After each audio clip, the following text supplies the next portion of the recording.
Vinay, are you there? So kindly, we would like to welcome our next expert, Mr. Karan Puri ji. Okay, ma'am. Uh, Thanks to Dr. H.K. Sudhana, sir, for such valuable ideas regarding intellectual property rights in patent research. Am I audible, ma'am? Yes, yes, you are audible. Okay.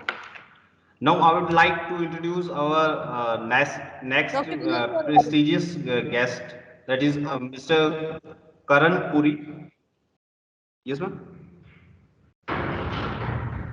Karan Puri, that is a associate vice president at Innoval IP.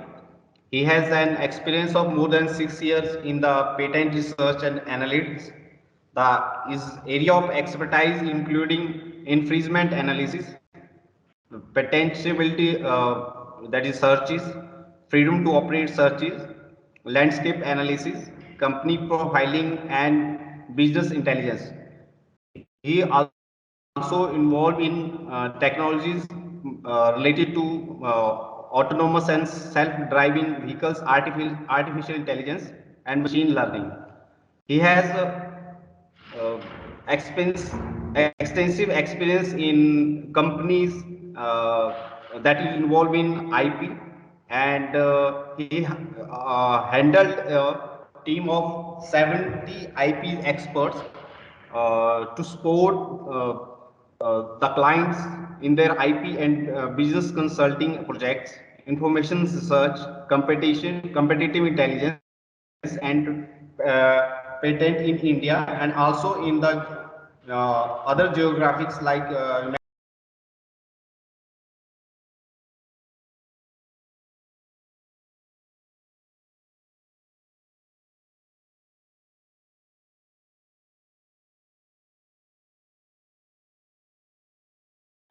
I guess your voice is not audible right now.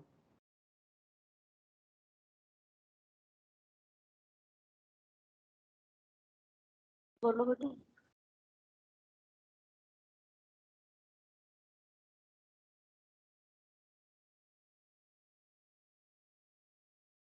Hello?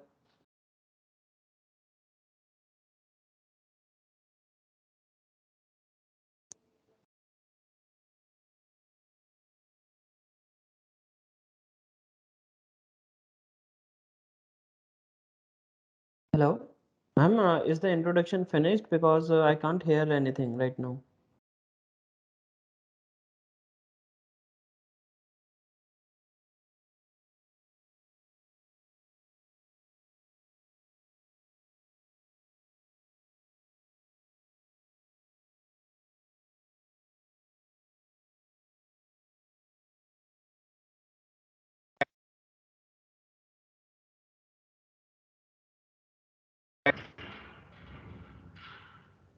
hello.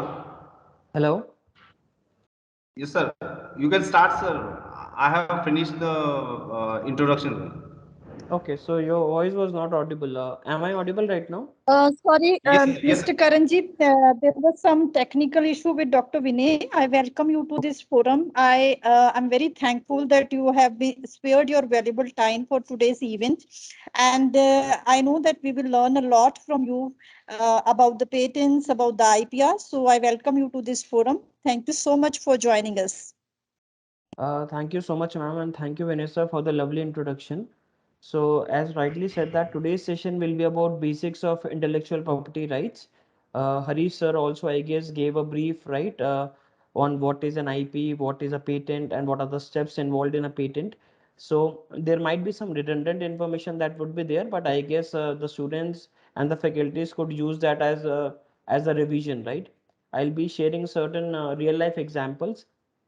So there are a lot of questions that are asked by faculties and the students as to what happens to their invention once they submit the idea, right?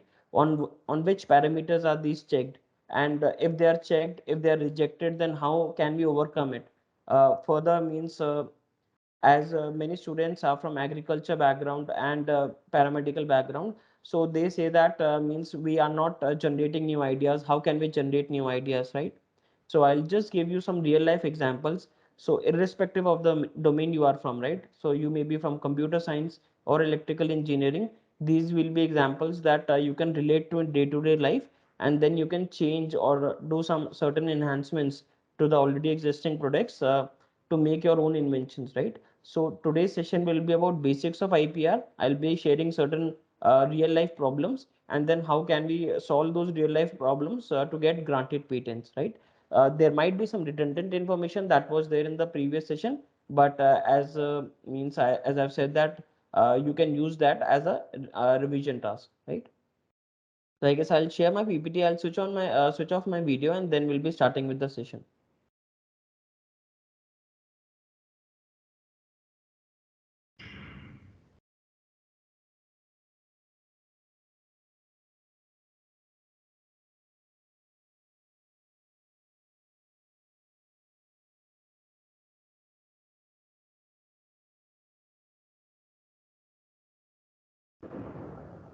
So is my PPT visible?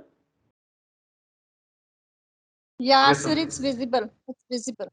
Okay, Indian IP at a glance, right? So this is a slide that must be visible, right? Okay, so I'll be starting with the session. So good afternoon to each and every one of you, and thank you very much for joining the session. I have already stated that what will be in today's session. So let's start with this, right? So there are various kind of intellectual property rights. Means those can be grouped under patents, trademarks, copyrights, industrial designs, or we call them design patents, integrated circuit topographies, right? To name a few. On top of this, there could be certain other intellectual property rights such as trade secrets are there, geographical indications are there, domain name are there, right? So all of these can be grouped under different kind of intellectual property rights that you have.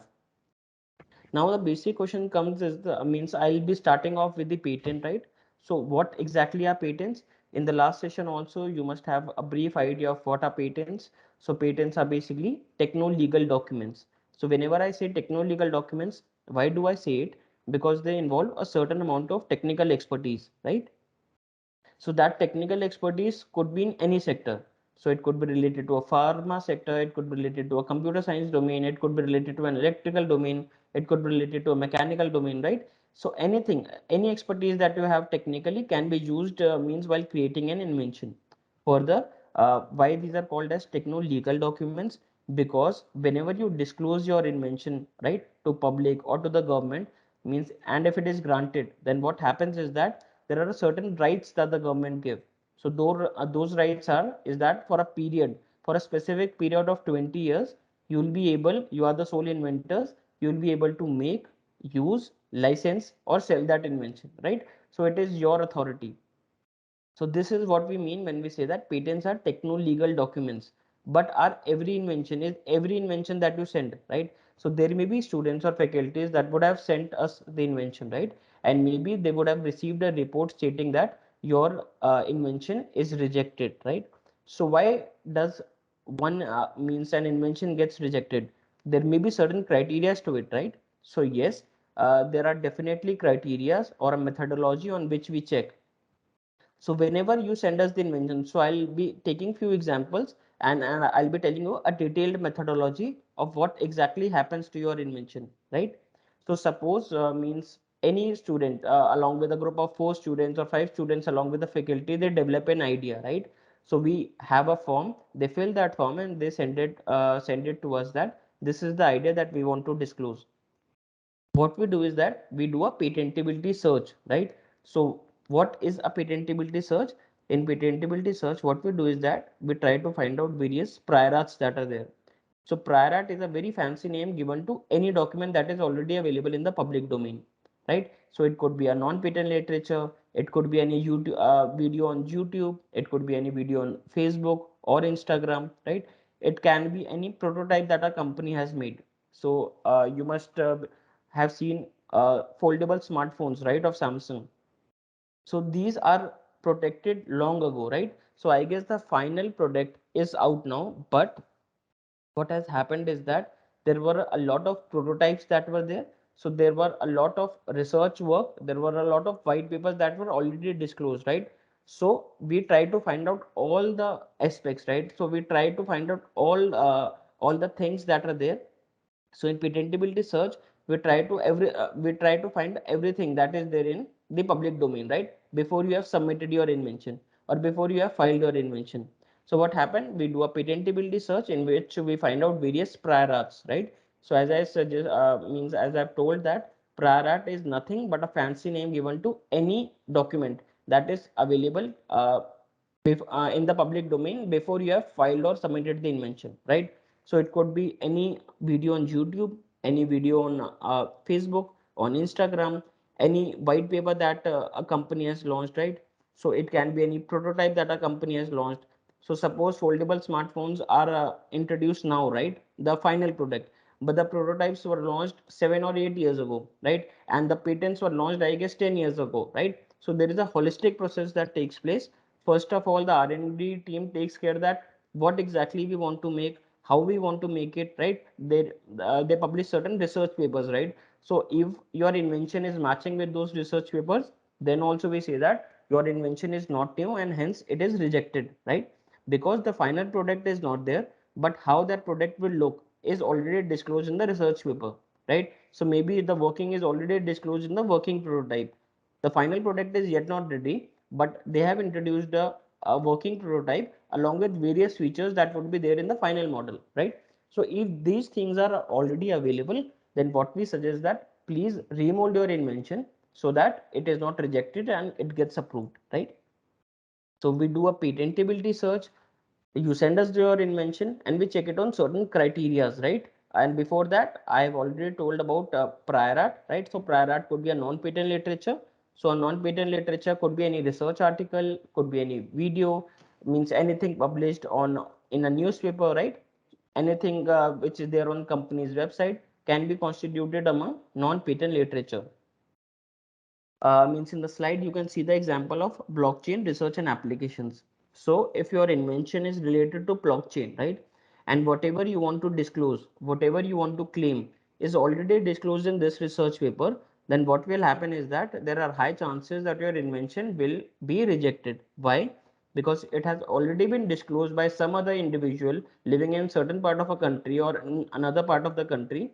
They've already disclosed that information. So what you need to do is that, of course, you can make inventions on blockchain, but your idea, your methodology, your system, your hardware should be advanced than the already stated prior arts, right? If it is the case, then it can be approved. Else, what will happen is that this will act as a valid prior art for your invention, and hence there are higher chances that your invention might be rejected, right? So this was one of the examples of our non-patent literature is a research article that has already been published.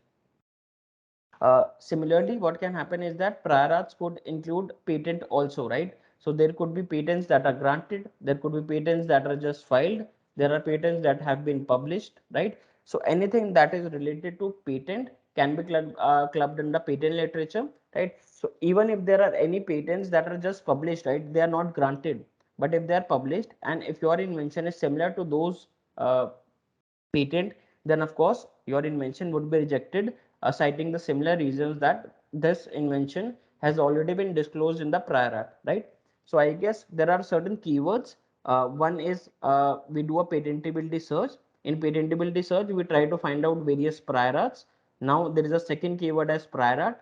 Prior art is nothing but a fancy name given to each and every document that is available before we have submitted the idea, right? So that is prior art. And then of course non-patent literature and patent literature, right? So non-patent literature includes everything that is not related to patents, right? So non-patent literature is YouTube videos, research articles on IEEE and ResearchGate, right? A company introducing a prototype or a commercial product also can be there, right? So if you are making a self-driving vehicle, right?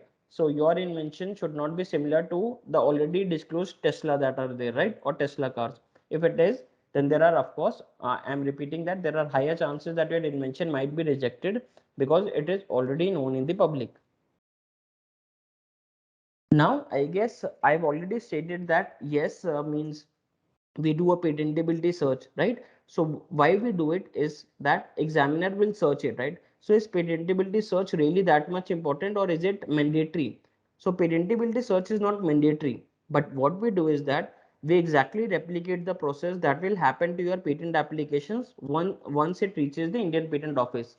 So what we do is that how the examiner will examine your patent application, we do it in the exactly same order. So there is a methodology behind it, is that the examiner will check it on three parameters. So the first one is the novelty criteria, the second one is the non-obviousness criteria, and third one is the industrial applicability criteria, right? So these are the three major conditions on which an examiner checks. So what we do is that we already check in means on these three parameters, and then we suggest to the inventor as that your invention is not satisfying one of the criteria. So what you can do is that you can remold your invention. You can rectify some of the features that are there. Maybe you can add certain new features. You can modify your invention so as to so that it can satisfy the patentability criteria, because once filed with the Indian Patent Office, you cannot make any changes, right? So that is why, though patentability search is not mandatory, but of course there are higher chances of a grant if your application has gone through a patentability search process, right? Because what we do is that we check on a similar methodology that is there.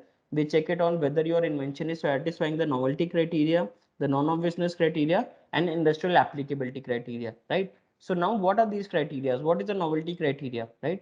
So as the name suggests, that novelty criteria means your invention should be new, right? So it is as simple as that. Your invention should be new and should not overlap with the conditions or with the inventions that are already present, right? So suppose I'll give you some basic example. So it is an example that everyone can relate to. So I guess we have all seen on the highways that there is a car burning, right?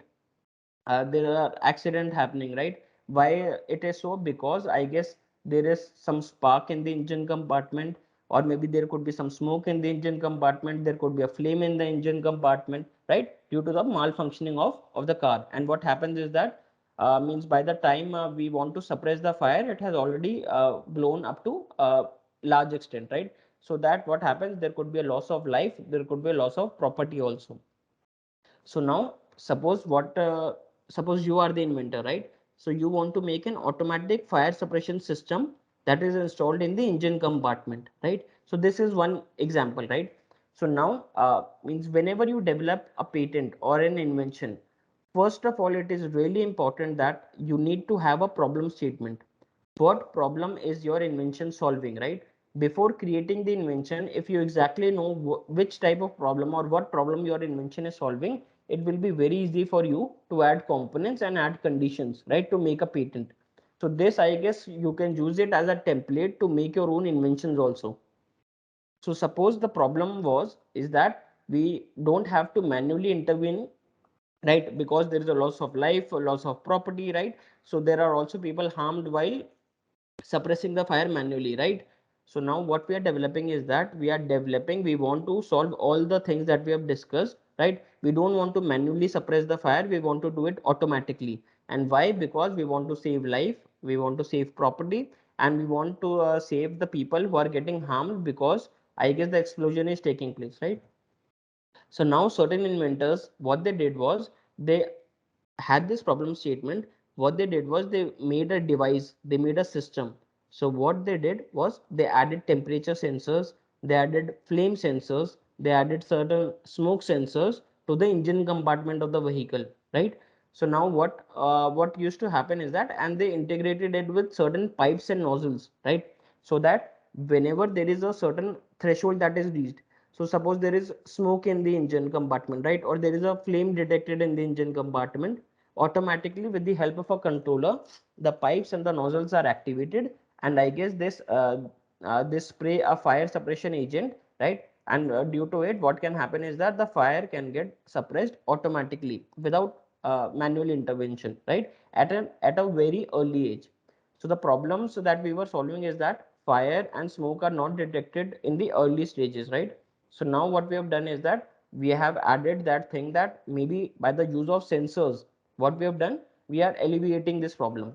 Now we are putting certain conditions, right? Because it could consume a lot of power, right? If all the sensors are switched on every time, right? So maybe what can happen is that a smoke sensor could be there, right? Or a temperature sensor could be there. So temperature sensor is switched on permanently, right? But what can happen whenever a threshold amount is reached, it can switch on the smoke sensor, right? It could give a command to the controller that temperature is greater than a threshold value. Kindly check whether there is smoke or not, right? And again, what can happen if there is smoke, then automatically what can happen? A smoke sensor is interlinked with various flame sensors in order to see that whether the flame means flame is detected or fire is detected or not, and based on that I guess the automatically suppression system starts, right? They use certain kind of agents, and based on that the fire suppressing is taking place, right? So now what has happened is that we have solved a particular kind of problem. So we had a problem, we have devised a system, right? So now what we have done is that we have listed down few components, but we have also listed down a methodology of how to do it, when to activate which kind of sensor, right? We are using a controller, right? We are using pipes, how these pipes are connected. So if we can give a detailed methodology, right? If we can give a detailed methodology of these are the things that are present, we can have a granted patent, right? But it is very important to check whether it is satisfying the novelty criteria and the non-obviousness criteria and industrial applicability criteria, right? So suppose you devise your invention, right? So what you are means I'll again summarize. What you have done is that you have created an invention that is a fire suppression system that is used in the engine compartment of a vehicle. You are using three different kind of sensors: a temperature sensor, a flame sensor, and basically a smoke sensor, right? And you have interlinked all these three sensors with I guess a particular methodology or certain conditions, right? And then you are making a device, or you want to claim a device that is patentable.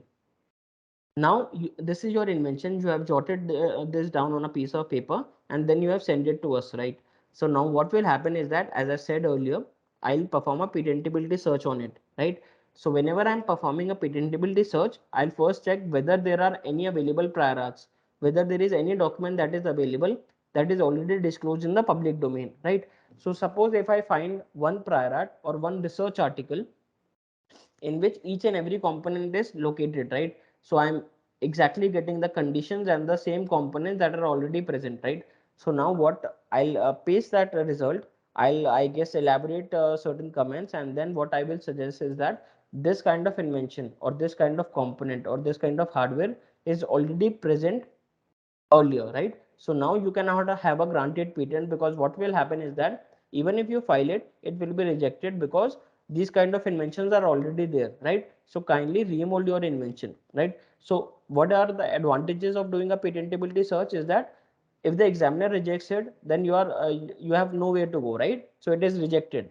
But if we reject it, what can happen is that you can mold your invention, remold your invention in certain way, so that it can again satisfy the patentability criteria, right? You can make repeatedly make changes to your invention.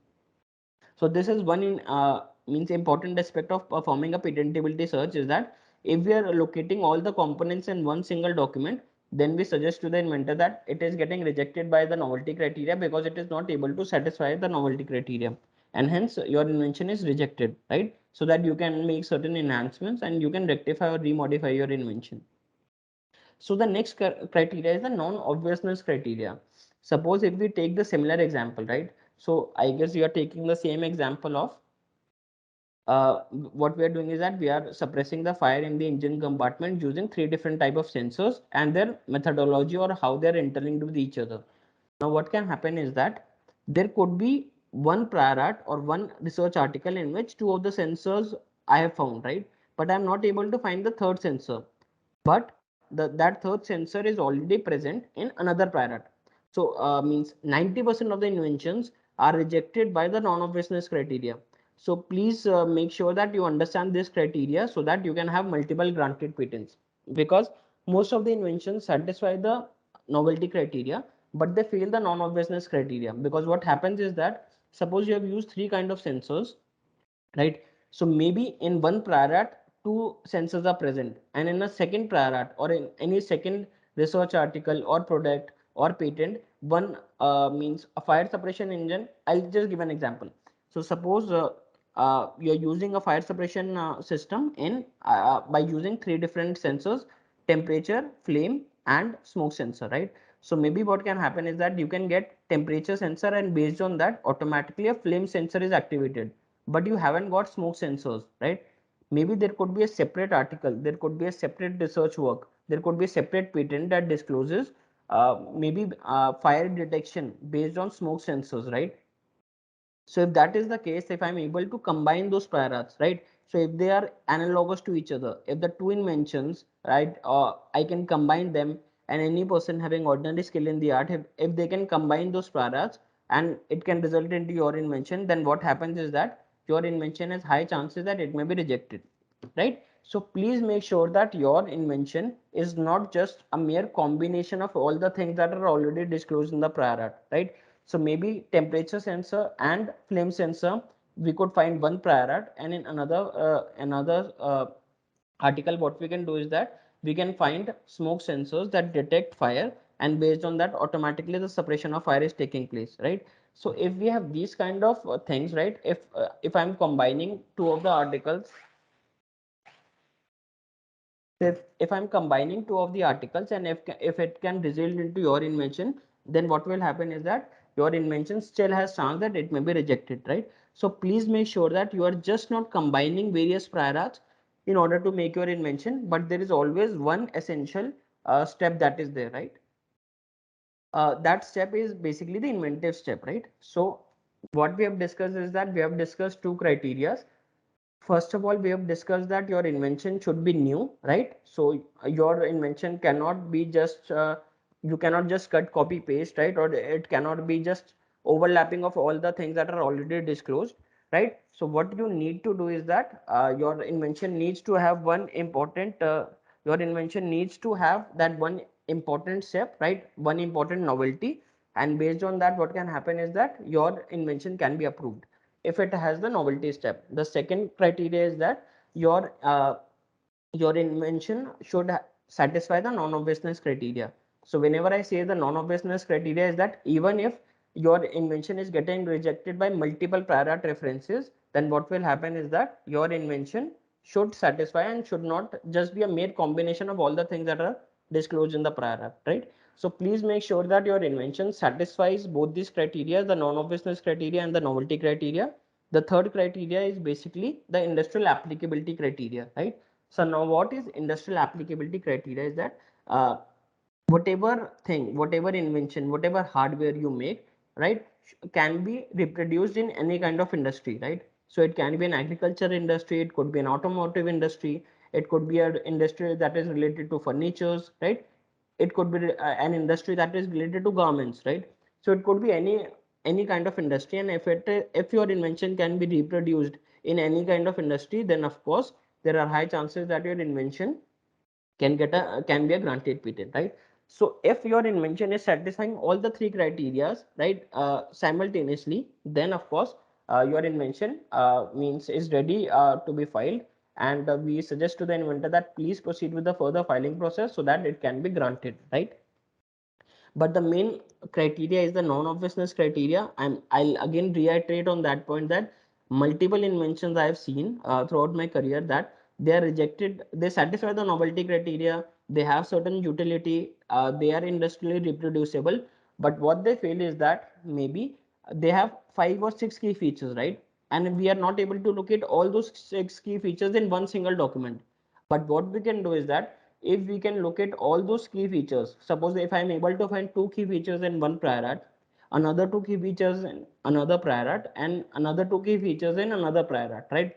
So what I'm doing is that I'm not able to find all the restrictions, right, or all the components in one single prior art, but I can find it individually, right? And if I can combine them, if any ordinary person having ordinary skill in the art, right, can combine those articles, and it can result into your invention, or it can yield into your invention, then of course there are high chances that your invention can be rejected by a combination of those parrots, right? So be very intelligent enough, means whenever you want to make an invention, please be make sure that you satisfy all the three criteria: the novelty criteria, the non-obviousness criteria, and industrial applicability criteria, right? Now on top of this, if means if your invention is just a software, right, or a business method or an algorithm, right, then of course also there are high chances that your invention will be rejected by the Indian Patent Office, because what happens under section 3K, right? So there are certain restrictions and criteria that are put under section 3K of Indian Patents Act, right, under section 3. So under section 3 there are a lot of criteria and a lot of restrictions of what cannot be patented in India, right? So the I guess the condition that means would be advantageous is that Section 3K of Indian Patent Act states that a mere algorithms or business methods or mathematical expressions, right, and softwares cannot be patentable subject matter. So they are not patentable subject matter. So if these cannot be patented, how to have certain you may have seen certain inventions that use artificial intelligence or machine learning, right? So what are these? These are also algorithms. So how come these are patented? So what happens is that if you can combine the software or the algorithm part, right, with a novel hardware, then you can have a granted patent. Else, I guess mere software per se inventions are not patentable in India, right? So what you are doing is that, suppose I'll give you certain example that is based on smart agriculture, right? So nowadays you would have seen that there are a lot of technology involved in agriculture. So what we are doing is that we are notifying the farmers that when to switch on, I guess, the nozzles, right, or when to switch on the pipe, right, so that means appropriate amount of water is given to the crops, right, what crops should they sow, right, so they get appropriate results. Now, how come that is decided? See, there are certain sensors that could be there, right? So there could be a humidity sensor or a rainfall prediction sensor or weather monitoring sensors, right? So there could be moisture sensor that could be there, right? So there could be certain sensors that check the soil quality. So there could be various type of sensors, those could be involved. And what they do is that they gather the data. So once they gather the data, they send that information to a central cloud, where what happens is that a set of algorithms, set of AI algorithms or machine learning algorithms, they execute, right? And with that, what can happen is that we can generate insights. Insights regarding what? Insights regarding what are the things means that the farmer should do, what kind of crops they should grow, when to I guess use water, right, when to switch off or switch on the pump so that they could release water or they could stop water, right? So all of these notifications are given to the farmer so that effective farming and effective smart agriculture system could be made, right? So now this is an overall system. What can happen is that certain individuals, what they can do is that they just rely on the application part, that we will make a mobile application that is for farmers. Now just mere application, just mere software is not patentable. Yes, if you can show that your software is based on certain kind of hardware, right, or software is just for the execution part, the main work is done by the hardware, right? The hardware is the hero of the component and software are the sub hero. If you can prove that, of course you can have multiple granted patents. But apart from that, what can happen is that if your software is means lacking or is not integrated with a set of novel hardware, then of course there are high chances that your invention would be rejected, right? So while formulating or creating the invention, please make sure that your invention is just not rely does not rely on softwares and algorithms, but they also include or are integrated with certain kind of hardware elements, right, that could make it patentable. Because mere softwares, algorithms, business methods, mathematical expressions, right, business methods, these are not patentable subject matter in India, right?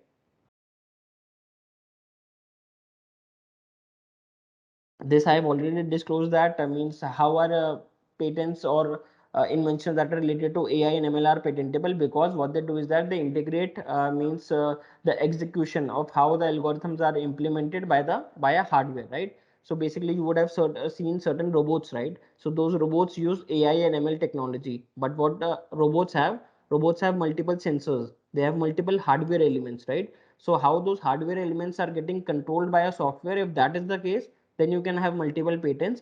But if your invention is just about software, then of course it will be very difficult for you to get a granted patent in India. Now the next question comes is that means how means there was one such problem statement that I gave, was the problem was related to fire that was taking in the engine compartment and how we have to manually suppress that fire, right?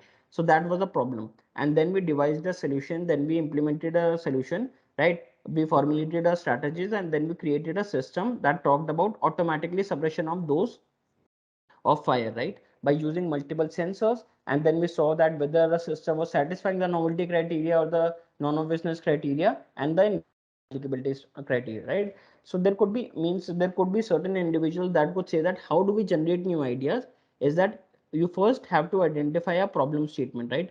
So that could be a problem statement related to anything. So that could be based on means suppose if I take the example of suicides, right? So what we are doing is that there is a huge problem, means many people, many students are committing suicide, right? So means that is a very big problem, right? So now what can happen is that maybe we can create devices that stops suicide, right? Now how can we stop suicide? Is that means we have to first go back and see that why does a person commit suicide? Because they are depressed, they have some fear, right? Maybe I guess there could be certain failures that means they could be failed in an exam, right? Or there could be other financial losses that a person has just gone through and they want to commit suicide, right? So now what can happen is that this is a big problem, and now we should focus on the problem statement as to how the persons commit suicide. So the majority of suicides that happen is through ceiling fans, right?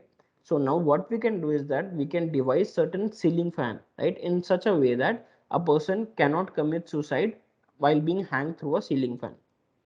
What can we do is that we can actually install a certain weight sensor onto the ceiling fan, and there could be certain telescopic rod that could be there. So how our fan is connected to the ceiling is with the help of a telescopic rod, right? So now what is telescopic rod? Basically, it's an expandable rod, right? So whenever a person tries to hang themselves, right? So a weight sensor will detect that, right? Maybe a weight greater than 10, right? So we can have a programming for that. So now you can see that we are basically programming. We are using software, but what we are doing is that we are implementing that software in a particular kind of novel hardware, right? We are implementing those softwares in a ceiling fan, and now automatically when the weight sensor detects that a weight is greater than a means a particular threshold, it sends signal to the controller so that the controller could send signals to the telescopic rod as to move downwards, right? So now that rod moves downwards, and then what happens, a person does not commit suicide, right? So that is depreciated till the ground level. Now you would have seen that these kind of examples you would have seen in Shark Tank India also, right? Means these kind of examples were shown where anti-suicidal ceiling fans were brought, right? So now how are these patentable, right? What else I can do? So maybe what, as I've said that maybe what you can do is that the problem statement could remain the same. So, it is about your solution, how you are implementing your invention, right? So your invention consists of the features that you want to add. So maybe what you can do is that you can take motivation from this parrot. So suppose if your invention also constitutes a telescopic rod and a weight sensor, and based on that the telescopic rod is depreciated downwards, then of course your invention would be rejected. But what you can do is that you can add your own components to the already existing inventions, right? So now suppose if one such example if I take, you can add a display system to the ceiling fan. So whenever a person tries to commit, so there could be a weight sensor that detects whether a person is committing the suicide or not, and what happens means that telescopic rod move downwards. So you have taken these 2 points from the prior art, that is okay. But what is your novelty? Maybe what you can do is that you can add a display to the already existing ceiling fan, and whenever a person tries to commit suicide, automatically a video call is connected between their relatives and him, right? So maybe if you can add this point, then it could be a point of novelty, right? There could be a certain other examples also which you can incorporate. So what you can do is that there could be certain micro projectors. So why does a person commit suicide? Is because they are depressed, right, and they are not feeling good. So suppose if in the past if we can make them realize their achievements. So suppose in 12th they got low grades, but in 10th they were the class toppers. So maybe there could be certain memories that could be pre-fed into the ceiling fan, or maybe based on some social media parsing. What can be done is that certain images, certain videos could be transported into the ceiling fan, and automatically with the help of micro projectors, so whenever a person wants to commit suicide, they are activated, the micro projectors are activated, and automatically a 3D hologram or 3D display of their achievements is shown, so that there are chances that he may not commit suicide, right? So these are the components that you can add. So what you have done is that you are solving the same problem, you are still solving the same problem. How you are solving it, the process has changed, the components have changed, right? So that it becomes a new invention, and hence you can get multiple granted patents out of it, right? So this was one example where you can add or incorporate certain new changes to the already existing invention, and hence you can get a granted patent, right? So problem statement could be same, but how you are proposing your invention, what are the components that you are using, what are the conditions that you are using, can be a point of novelty. They could satisfy the non-obviousness criteria, and hence your invention could be granted, right? So please make sure that even if your invention is rejected, you add certain new components to it to make it patentable. Now suppose means this is the agriculture based example that I've already given, right? So maybe there are variety of inventions that are based on smart agriculture where multiple sensors are there. The data is getting means collected and sent to a central cloud, and based on that certain new notifications are sent to the farmers as to which type of crop they should use, how they should use it, right? So maybe what you can do is that maybe you can analyze those prior arts, maybe you can do a quick Google search on those, and based on that what you can do is you can add components, you can add the restrictions, and then you can have a granted patent, right? Now I guess there were certain patents on women's safety, right? So you also would have seen that there is a means great significance that is given to women's safety. Now you would have seen certain smart watches, right, that have an SOS button. So earlier what used to happen is that SOS button was there. So whenever I pressed or anyone pressed that SOS button, automatically a pre-fed message, right, displaying means the user's location was sent to the near and dear ones, to the relatives, right?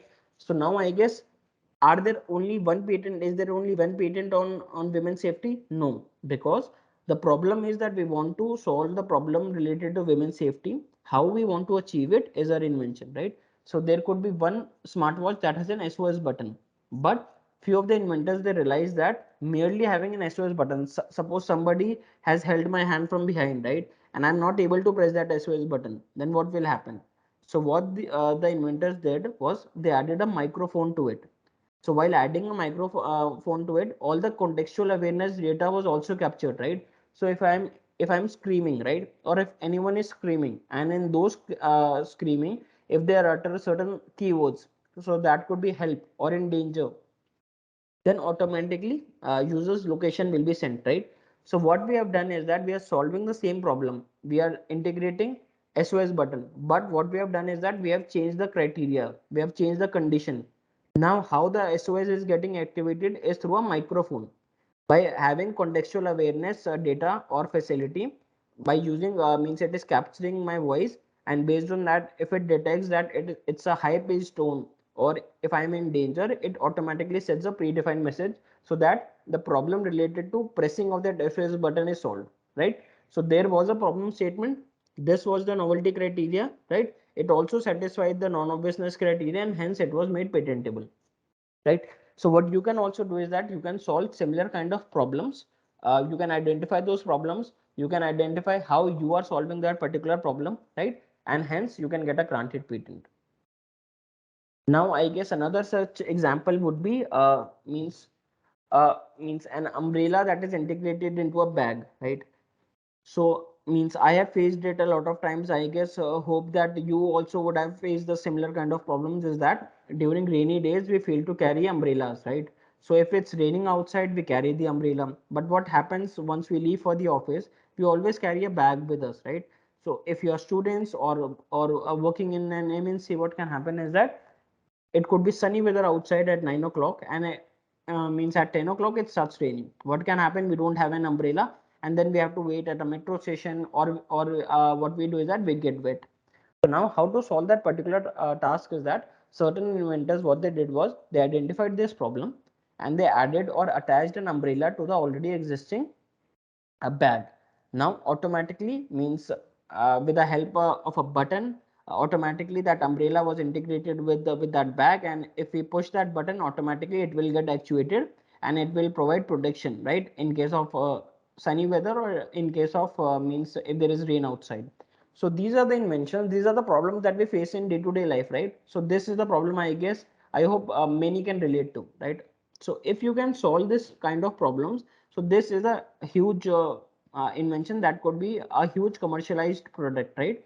So it is very important to see solve various day to day life problems so that it could solve a bigger task and it can be commercialized easily.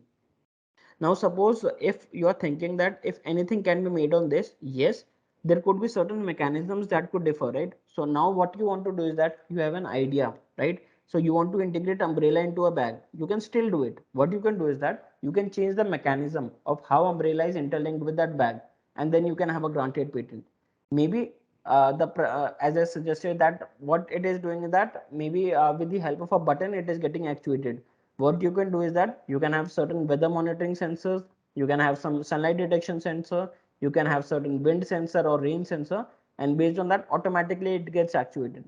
So the purpose here is that if you can add conditions, if you can add your own components, and if you can make any existing invention, means you can add certain novel steps to those inventions, you can take motivation from those patents and research articles, and if you can integrate certain novel steps and inventive steps, of course you can have a granted patent over the existing prior arts. I'll give you two more examples, and then we'll, I guess, probably, I guess, wind the session, and then we can have the question and answers. So those two ideas are, so these are the examples, means that are provided by people who are not working in an engineering domain, right? So if there is any assistance that is needed as to how those sensors work, we will provide that information. But the main thing is that to make you aware that it is not rocket science. You always don't have to make certain things on satellites or various medical devices, right? Maybe there could be certain things on a smart bottle that you can patent, right? So day to day life examples, just see various problems and how to develop those solutions. If you are not means technological ready, then of course what we can do is that we can help you as to how you want to achieve it, what you want to achieve, we can help you with that. But the main idea is really important as to what problem you want to solve and how you want to solve it, right? Similarly, there is always a doubt that we have to create a working prototype of the existing invention, right? So that is not at all essential. In very less cases, if your invention is not feasible, the examiner will ask for a prototype. Else, what you can do is that if you can manually make drawings with the help of a pencil, right, and you can think of the ideas that you want to patent, of course, you can have a granted patent. So we will take care of the design aspect. We will take care of the components that needs to be integrated. But what is important is that you should give new ideas that include the novelty step and the non-business step. I'll give you two of the examples. So suppose an example related to smart trophy, right? So I guess many of you would have received certain trophies, right, during their life. Now, what can happen is that a trophy, what it represents an achievement, right? So, does certain trophies have means features from which person you got that trophy from? No, right? So a smart trophy always has name, maybe the year in which you got the trophy, and for what competition did you won the trophy. But does it have the memories, right? So maybe it could have a certain display in which what can happen is that the trophy could represent various memories that were associated with that trophy, right? Who gave you that trophy, when you got that trophy, right? Maybe the reminder on the anniversary, right? So suppose, I guess, many of you would love watching cricket, right? So in 2011, I guess MS Dhoni won the man of the match, right, in the World Cup final. Now he got a trophy. So suppose if that trophy could include, means on every anniversary that he I guess showcased that innings, on every anniversary, if he can get reminders, if on that display he could be shown that how many boundaries he hit, how many runs he hit, right? And means what sort of catches did he take, right? Maybe in football, if it is there, then means how many goals did a player hit, right? So maybe if that display could display certain memories of that tournament, certain memories of that match, who gave you that trophy, how that trophy was, means why that trophy was given, right? Maybe the stats related to that trophy. If we can make certain things on that, of course we can get a granted patent, right? So all we could see is a trophy that is, I guess, that has a name engraved on it. Maybe we could make that trophy a digital version trophy, right? So what can happen is that we can add a certain display system, we can have a micro projector to it, right? Maybe it can display how many fours we hit, right? So these type of components we can add, and hence we can get means various patents. uh, Another example is a geyser example, right? So we all must be using geyser at home, right, during winters. Now what happens is that means I have faced this problem many times, that we switch on the geyser and then we forget to turn it off, right? After beating also it is switched on, right? And there's a huge amount of power that is consumed, right? And it reflects it into the electricity bill. Now what we can do is that, so suppose there could be multiple persons that could be there, right? And we cannot identify the fault of which person actually switched on the geyser, right? So maybe what we can do is that we can make a geyser that is based on multiple user profiles, right? So now it stores the information. So suppose it is linked with our mobile phone, and what it does is that it parses the information regularly. So it could parse whether I have a meeting at 9 o'clock or 9:30, and automatically it could switch on at 9 o'clock and it could switch off after 9:30, right? So maybe if we have an advanced geyser that is based on multiple user profiles, that is interlinked with the smartphone devices, so that knows my actually means the working schedule.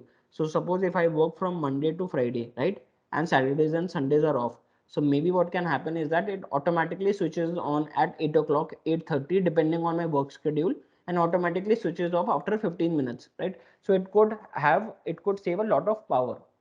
Similarly, it could detect that today is Saturday and Sunday and I'll wake up at 11 o'clock. So automatically it does not switch on at 11 means 8 o'clock. It switches on at 10:45, right? Maybe a reminder could be sent to my mobile phone as to please bathe before leaving the home, right? So maybe these kind of advancements could be done to the already existing devices that could be there, right? Maybe depending on the outside weather temperature, right? So it could be summer, but outside it could be rainy, right? So now what can happen is that automatically it would ask that whether I should switch on the geyser or not, right? And maybe based on, I guess, the smartphone or a remote, we could control that geyser, right?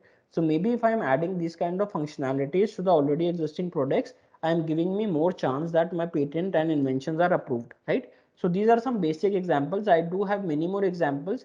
Maybe I guess the interested students can get in touch, and maybe I can provide them certain basic examples, so that it means gives a food for thought, and they could, I guess, convert those ideas, right, mere ideas, into patentable inventions, right? So I guess this was all about patents. Patents are granted for a tenure of 20 years. uh, what was the main focus is that a person should not be restricted to a particular kind of domain, right? So it could be any domain. So a person from agriculture and pharma and medical industry could also make problem, could solve problems that we face in day-to-day life, right? Maybe certain problems that are related to water bottles, or maybe smart dustbins you can make, right? If you are not sure means what type of sensors do we use, you can probably means mail us that this is the invention that we want to make. We are actually not clear on the technical aspect of us as to how we have to do it. We will provide you proper technical support, but the main the main thing is that you should know what problem you are solving and how you are solving that particular problem, right? So I gave you certain 4 to 5 examples. That was umbrella integrated into a bag, some smart trophy, advanced geyser, right? Maybe anti-suicidal ceiling fans are there, but how can we improve over those ceiling fans, right? I gave you an example that we can add certain micro projectors or a display that could immediately connect you with, I guess, your relatives, right? So maybe if we can integrate, we have higher chances that our inventions might be approved, right, by the examiner. So this was it, I guess. There are various other sections, but I guess major crux we have covered, means as to what are patents and what are the validity. Means there are persons or students from medical domain also. So patents related to method of treatment that solves a particular kind of disease, right? So is not, are not patentable, right? So a method of treatment that renders someone free from disease is not patentable. But what you can do is that you can make an apparatus that means a surgical apparatus that is there, that is patentable, right? Maybe if you are tending towards a method of cosmetic surgery, means that is patentable, right? Maybe you should focus more on the composition aspect rather than the method, right? So a method of treating cancer is not patentable, but a composition, right, that treats cancer is patentable.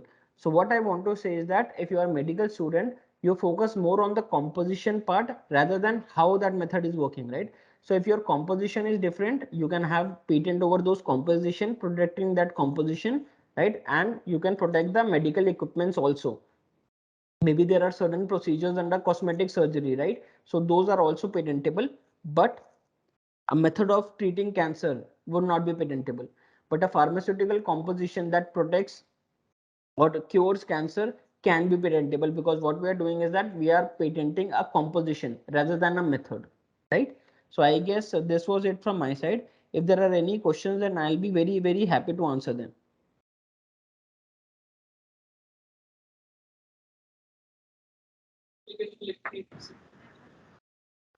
Thank you so much, sir. Uh, it was a really very interactive and very nicely explained you by you that how the real life examples are there. Very simply, you told that how advanced visors and smart trophies, such ideas can be generated and they can be rather more innovative, and we can go more and more into this thing. I just want to ask, sir, that as you focus that in case of medical students, we are more to focused on the composition rather on the procedures. So Yes. composition, you mean to say that what are the ingredients used in that they can be replaced by some novel ones?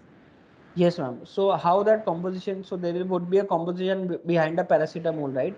So what ingredients are we Yeah, using? And if there is any efficiency data that can prove that why my medicine is better than others, right?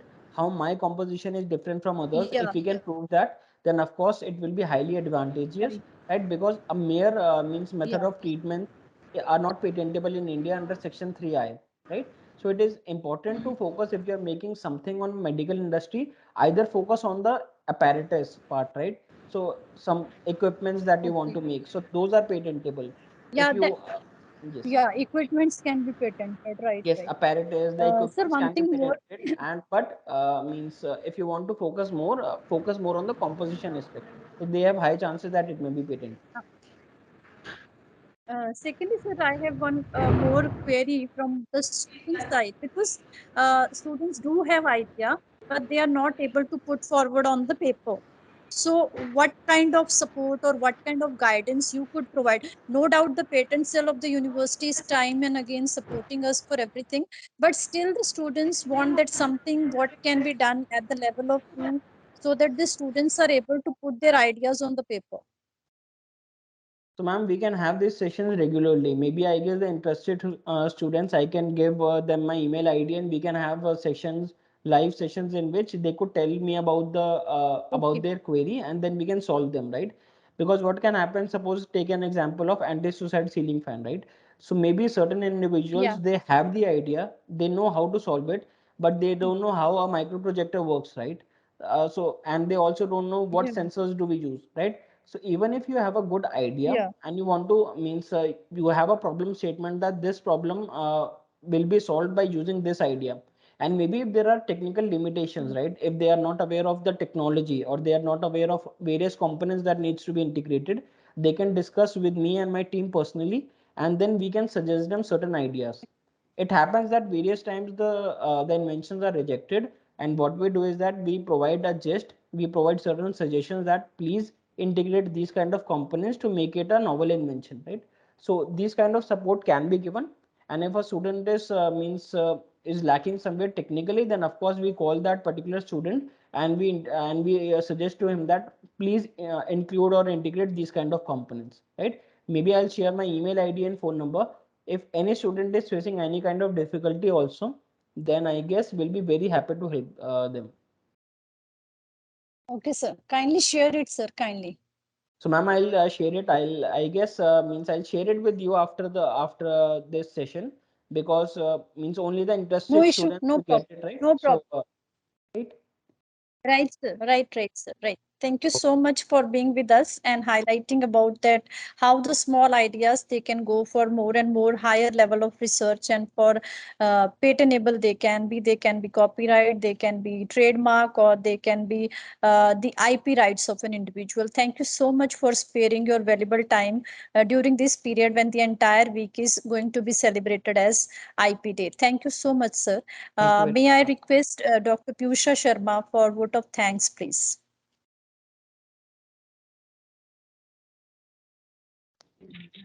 Thank you so much, ma'am. Although we have already thanked our speakers, but let me take this opportunity to thank them again. So, on behalf of Patent Cell, Faculty of Agriculture and Life Sciences, and Faculty of Allied Health Sciences, I thank Dr. H.K. Sadana, CSIO, CSIR, and Mr. Karan Puri, Associate Vice President, Innobel IP, for your intuitive presentation. I appreciate lecture. The connectivity that was created with the audience was commendable, and content that was shared was informative, enlightening, and stimulating. The way Mr. Karan gave examples from specific fields to relate to the students was really worth it in order to make the audience relate to them and was really helpful for their better understanding. I'm sure students might have got clear insight of what IPR is and how it is beneficial. I take this platform as an opportunity to motivate students and request them to start exploring their ideas and give them words. We at Patent Cell and our patent experts in Innobel IP are here to help you to make it patentable and file it at your name at zero cost. As university is bearing all the finances involved, you just have to share your idea. The respected speakers kindly accept our vote of thanks for a great presentation. Thanks for giving time from your busy schedule. We really look forward to have you again with us. I request Dr. Sidhu to please take over. Thank you, Piyusha. Thank you so much. So, at the last but not least, I would like to thank the management of Desh Bhagat University, all the resource persons of the day, Dr. Sadana ji and Mr. Karan Puri ji. I thank the IT media, and especially I thank the patent cell of the university and the students as well as the faculty of agriculture and paramedical sciences. So at the end, I conclude only that focusing on the theme of 2020-22, that IP and youth innovatives are for a better futures, and you being the young people are the innovators, the creators, and the entrepreneurs of tomorrow. Through this creativity, young people in all regions they should drive the change and carve the pathways for a better future. So thank you so much. Thanks to all who are present over here. Thank you so much. Have a nice time.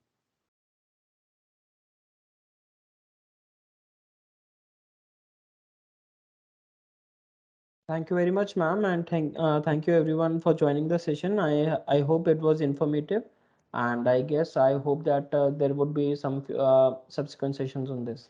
Thank you very much. Thank you, sir.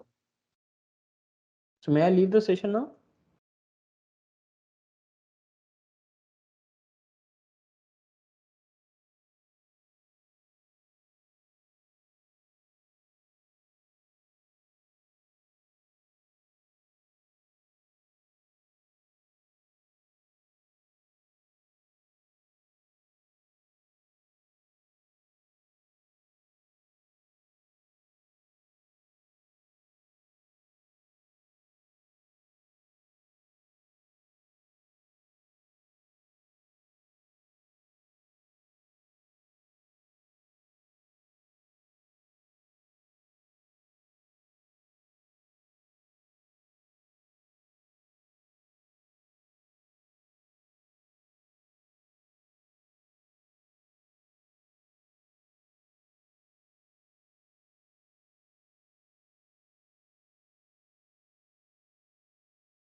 Hello, good afternoon, everyone.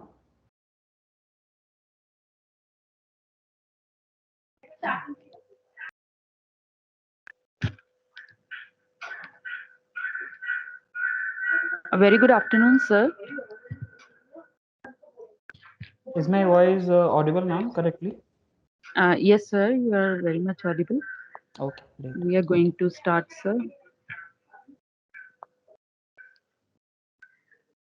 So, a very good afternoon to all the dignitaries and all the participants from the different institutes and the universities across the country in the second day of the national seminar entitled as Intellectual Property Rights, which is organizing by the School of Pharmacy and Sardar Lal Singh Memorial College of Pharmacy in collaboration with Patent Cell, Desh Bhagat University.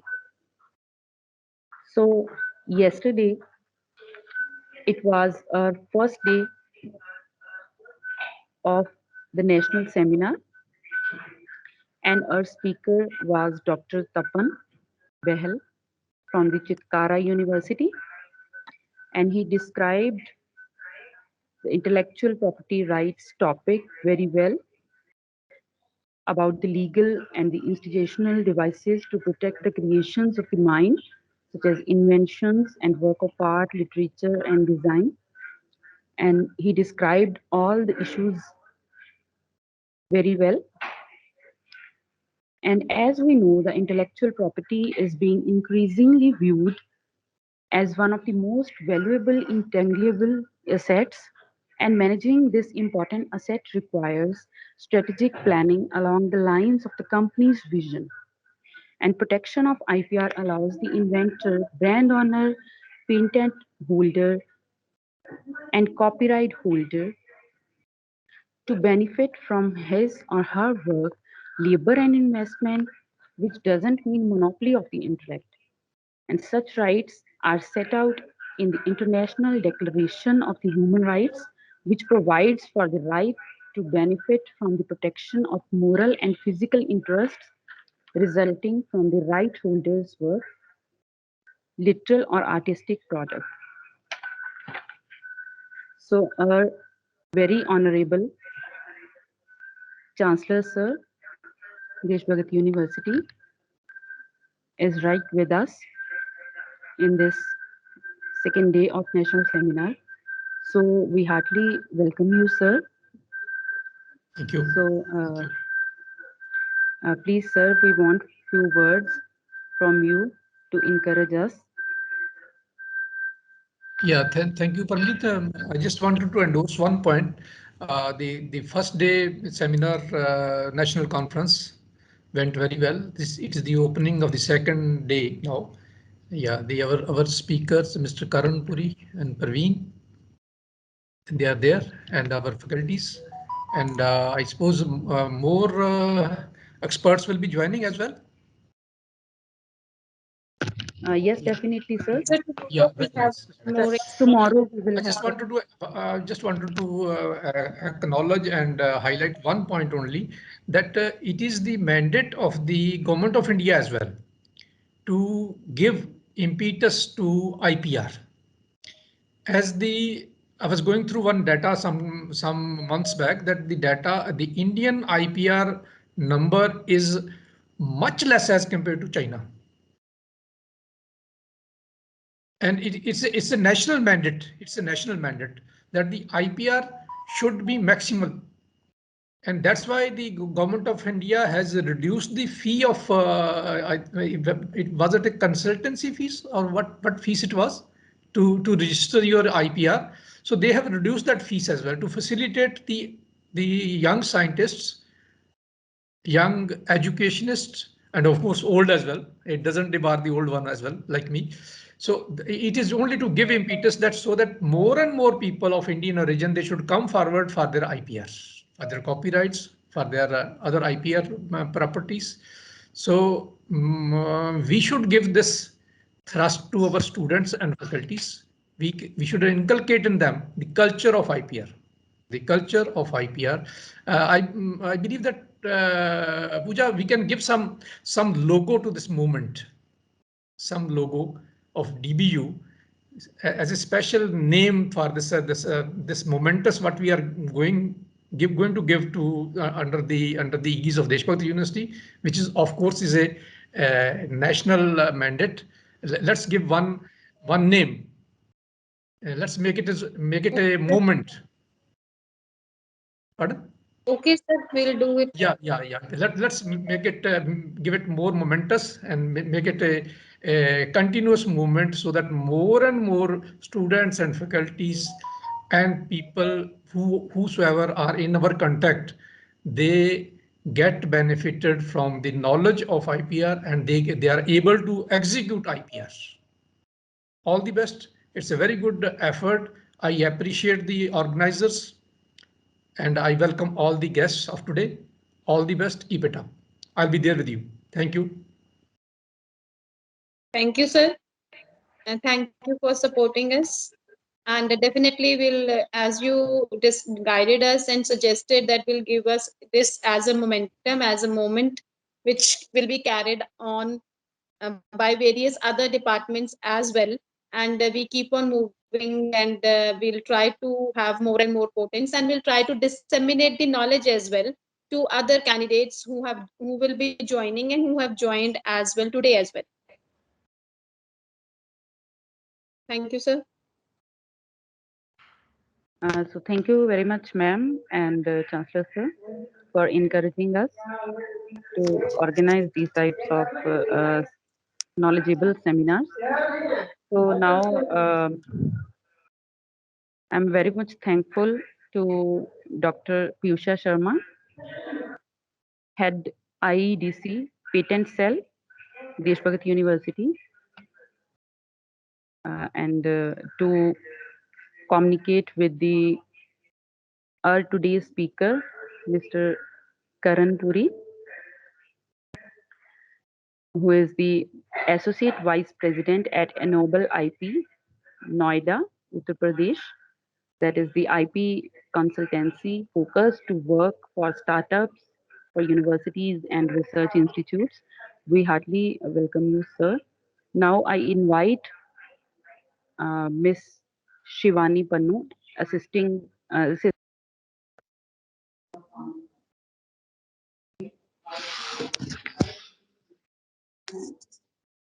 Paramjit, your mic is mute.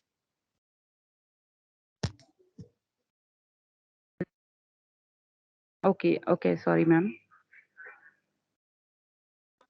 So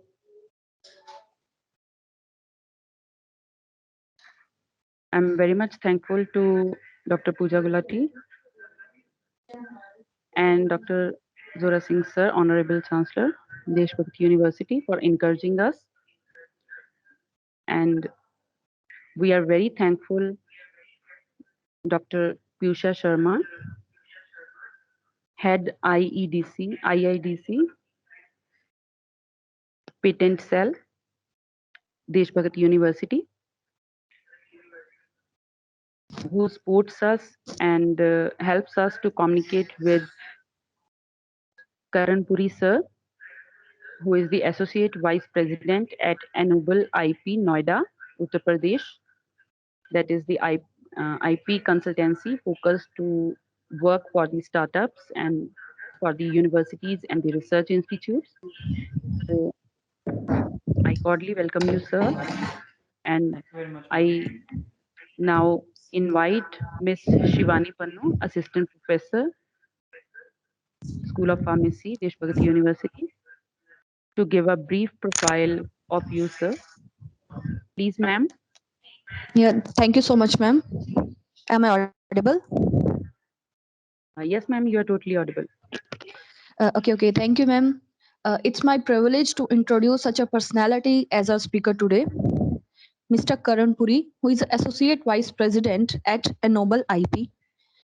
Mr. Puri is currently working as an Associate Vice President at Ennoble IP, an IP professional with an experience of more than 6 years in patent research and analytics.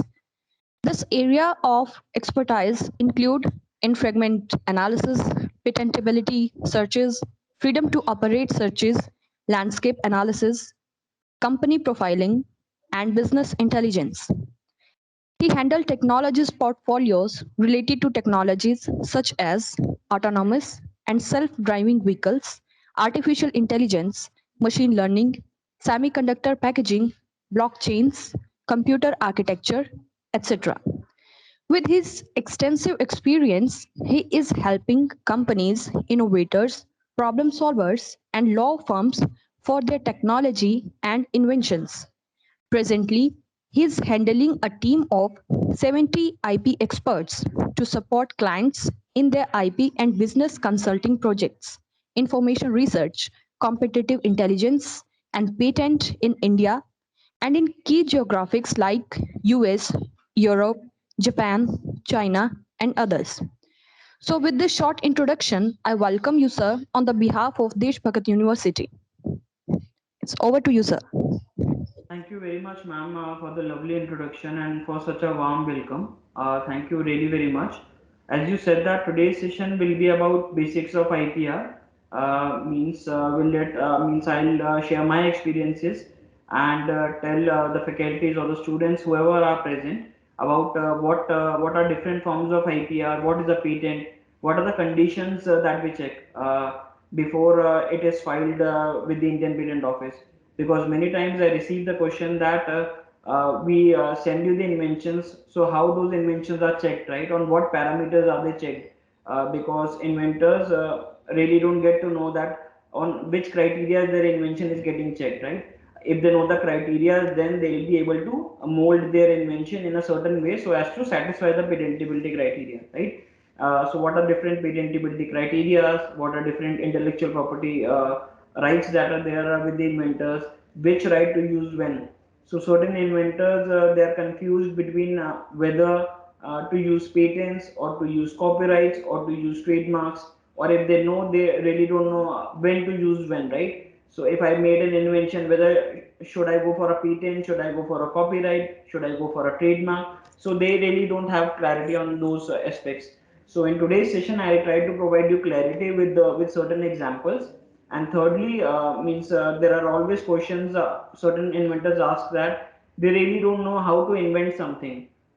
They do have ideas in mind, but they really don't know whether a product prototype would be required or not, right? Or suppose a majority of the people here are from a pharmacy background.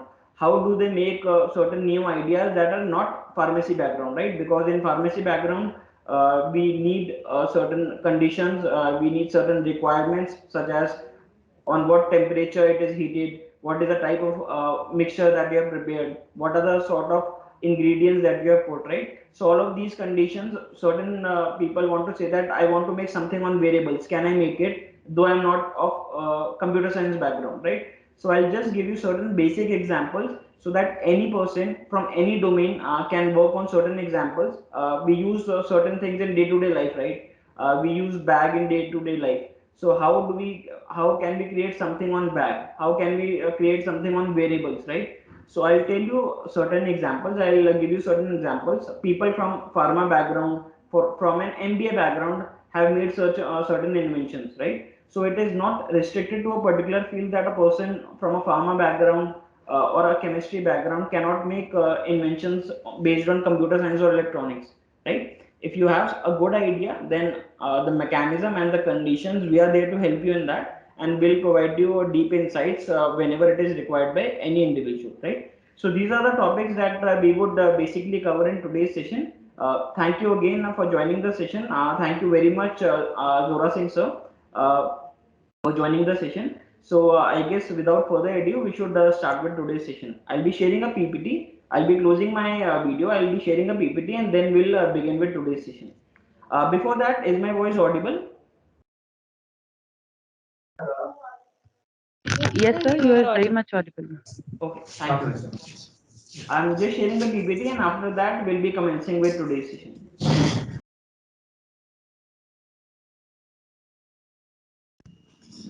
Dr. Banerjee, Dr. Tiwari, Dr. Zora Singh. First inspector, second inspector.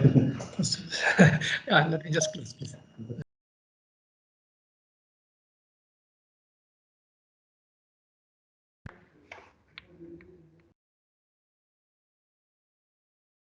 So is the PPT visible?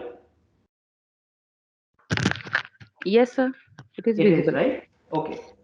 So as I said that today's session will be about basics of intellectual property. I'll just tell you on what parameters do we check your inventions. Suppose a student or a faculty has sent us the invention, then we check it on certain parameters, right? We check it whether it is novel, we check it whether it is obvious, right? So we check it on certain parameters, right? So I'll just discuss the parameters. Before that, what are intellectual property rights? So those are the rights that are given to the inventor, right? So under the broad umbrella of intellectual property rights, we can segregate into patents, trademarks, copyrights, industrial designs, and integrated circuit topographies. So sometimes the inventors are confused that whether patents are only can come under intellectual property rights. No, there are different kind of intellectual property rights.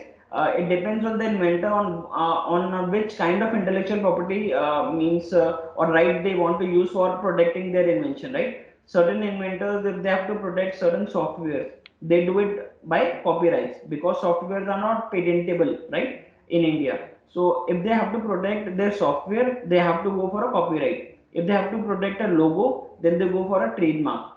If they have to protect their invention, suppose they have made a prototype of something, right, or they are thinking of an idea that has certain utility, then they protect it under utility applications, utility patents.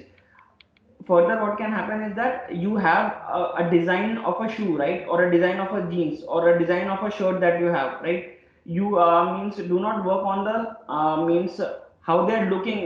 You are just working on how that thing is looking. Suppose a shoe is there, a table lamp is there, right? So you are not concerned about how about the functional aspects of the device, right? You are more concerned about the appearance, the ornamental appearance or the aesthetic appearance that those products have. So then what you have to do is that you don't have to go for utility patents, you have to go for design patents, right? I'll show you certain examples also design patents, but let's start with a patent, simple patents or utility applications that are there. So patents, what I say is that patents are techno-legal documents, right? When I say that patents are techno-legal documents, they hold a means they require a certain amount of technical expertise, right? So when I say a technical expertise, it could be related to electronics or mechanical or pharmacy or chemistry, it could be anything, right? But they need a certain amount of technical expertise. That is why a techno and legal means why I say techno legal document, because they hold a legal value also, right? So suppose if you have created an invention, you can protect it by having a patent of it, right? So government gives you the right to protect your invention so that other people cannot use that or sell that or license that particular invention, right? So that is why I say that patents are techno-legal documents, because they require or they have a certain amount of technical expertise, and secondly the legal value, they also hold a legal value. Suppose if you have created something, then you have a right to own that invention, and suppose if some third person is using that same invention and you have a patent for it, then you can legally sue them. That is why the term techno-legal document, right? Now, is every invention that you sent, every invention, suppose there would be certain students or faculties that would have sent their inventions, right? So, is every invention patentable? No. So, we have to check it on certain criteria, right? So, for performing that criteria, we do a patentability search. So what is patentability search? Patentability search is nothing but once you send us the invention, we actually understand that invention. There would be certain diagrams, right? We understand that. We understand the basic functional working of that invention, and then we make certain key features, right? Based on those key features, we actually identify prior arts. So I would always use the term prior art, PRIORARTS. So what are prior arts? Prior art is nothing but any documentation that is means already there in the public domain. So prior art is any document. It can be a patent, it can be something on Instagram, it could be a YouTube reel, right? There could be any company disclosures that would have made, right? So suppose Samsung just introduced the foldable smartphone, right? But the prototypes were introduced 5 or 6 years ago, right? So there could be certain company disclosures, right? Apple might be announcing certain product that would be launched after 10 years, right? So everything comes under the prior art. So anything that is disclosed in public domain is prior art.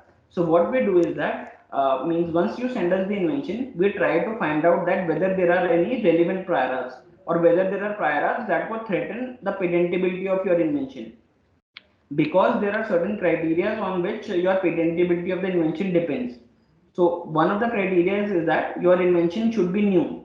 The second criteria is that your invention should not be obvious, right? So suppose already certain things have been, gesture recognition have been made on suppose on a mobile phone, right? And what you are doing is that you are just creating another variable that has gesture recognition technology.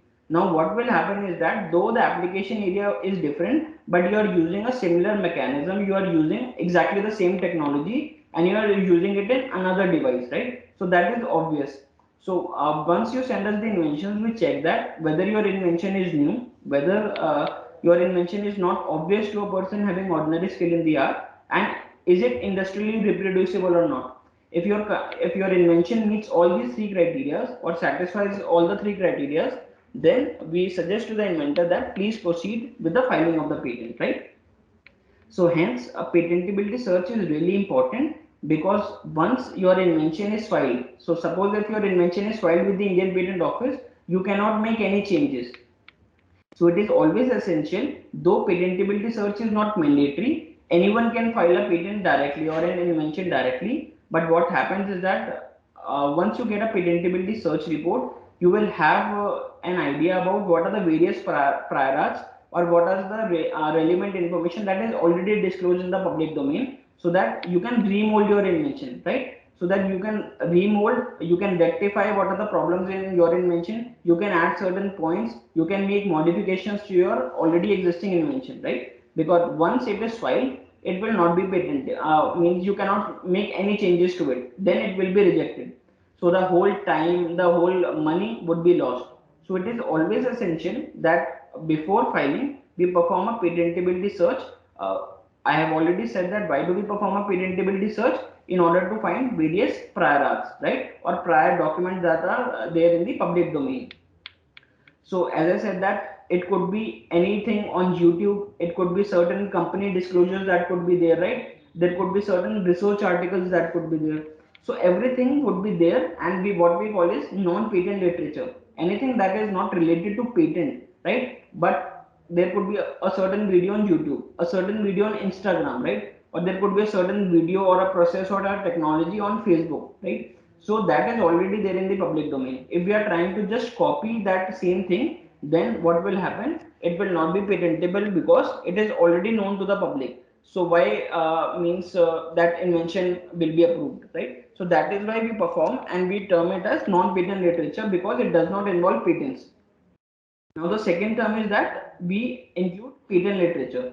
So we do a patentability search, we find relevant prior arts. A prior art could be a non-patent literature, means it could be a research article, it could be something on Google, it could be a YouTube video or Instagram video, or it could be a patent literature, right? So there are a lot of patents filed by various companies, various institutes, various universities, right? So Desh Bhagat has also filed a lot of patents, right? So now what will happen is that once the patents are filed, right? So they become prior art. Now you can take motivation from those inventions.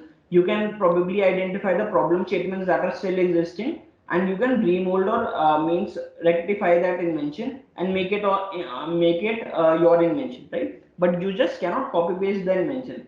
Suppose if certain things on autonomous car is already made, now what you can do is that you can identify problems, you can identify various components that are still missing in those patents, and then you can add those, right? So by adding those restrictions or conditions or components, what you are doing is that you are enhancing your invention, you are enhancing the prior art, and hence it can be made patentable if it is new, if it is not obvious to a person having ordinary skill in the art, right? So this is how we segregate that, means what things to be added. We will provide you a report having various patent literature, having various non-patent literature, and based on that, you can take a decision that whether your invention means is similar to the prior arts. Maybe there could be certain things that you can add, there could be certain things that you can modify, right? So you have to do that, and then you resend the invention. If we think that the points that are added or the components or the conditions that are added are great, then what we do is that we suggest the inventor that please proceed with the filing process, and then we draft it and then we file it, right? So this is, I guess, the main motive of doing a patentability search, in order to make inventors or the persons or the students aware that these are the things already known, please enhance your invention, right? There could be certain cases in which we are not able to find the prior arts, then we directly say to the inventor that please proceed with the filing process, and then we directly draft it and file it, right? So this is the overall process of, once you send us the invention, we understand it, we understand the diagrams, we make certain key features, and based on those key features or key points, we search the relevant prior art. If we think that there are certain results that are similar, we formulate a report and then we send it back to the inventor or the client and say that please rectify your invention, please add certain more things in your invention to make it patentable, right? And there could be, in prior arts there could be non-patent literature and there could be a patent literature, right? So I guess till now we are on the same page that what are patents, right? Why a patentability search is required, and then we are also clear about what are patent literature and non-patent literature, right? I've already told you that why to conduct patentability, because it makes inventors aware about what are the relevant prior arts that are already present, so that they could remold or rectify their inventions and add certain new components and conditions to it, right? Now, means briefly I told you that what is a novelty criteria, what is non-obviousness criteria, but means whenever you send us the inventions, we check it on 3 parameters, right? The first and the most important parameter is that it should be new, it should be novel, right? So we check it on the novelty aspect, that your invention should satisfy the novelty criteria. So suppose there could be means a drone that is detecting, an object detection is used here, right? So a drone has multiple cameras and an object is getting, a suspicious object is getting detected using drones, right? Now what is happening is that similarly your invention is also based on drones. It is also doing object detection. It is also detecting that whether a suspicious person is there or not, right? So now what will happen is that your invention is basically very similar to the prior art that we have found, right? So your invention, what we will say, or what the examiner will say, that it is not fulfilling the novelty criteria because your invention is not new. The camera is known, the drone is known, the objective of doing is known, right? So maybe what you can do is that you can add certain more sensors to it, you can add more conditions to it, you can add more components to it, right? So by adding those sensors, by adding those components, right? So I'm talking about the hardware aspect right now, because what happens is that if you do minor changes to the algorithms, then what will happen, since algorithms and software are not patentable in India, hence it will not make that much difference, right? So when I'm talking about utility patents or applications, then probably I'm talking about more of hardware and less of software, right? You can integrate software and hardware, that is a separate thing, right? So if you are connecting your app with a drone, right? So that is a separate thing. You can patent that, but in that the major gist or the major hero would be the hardware and not the software, right? So first and foremost criteria is that we check whether your invention is patentable based on the novelty criteria.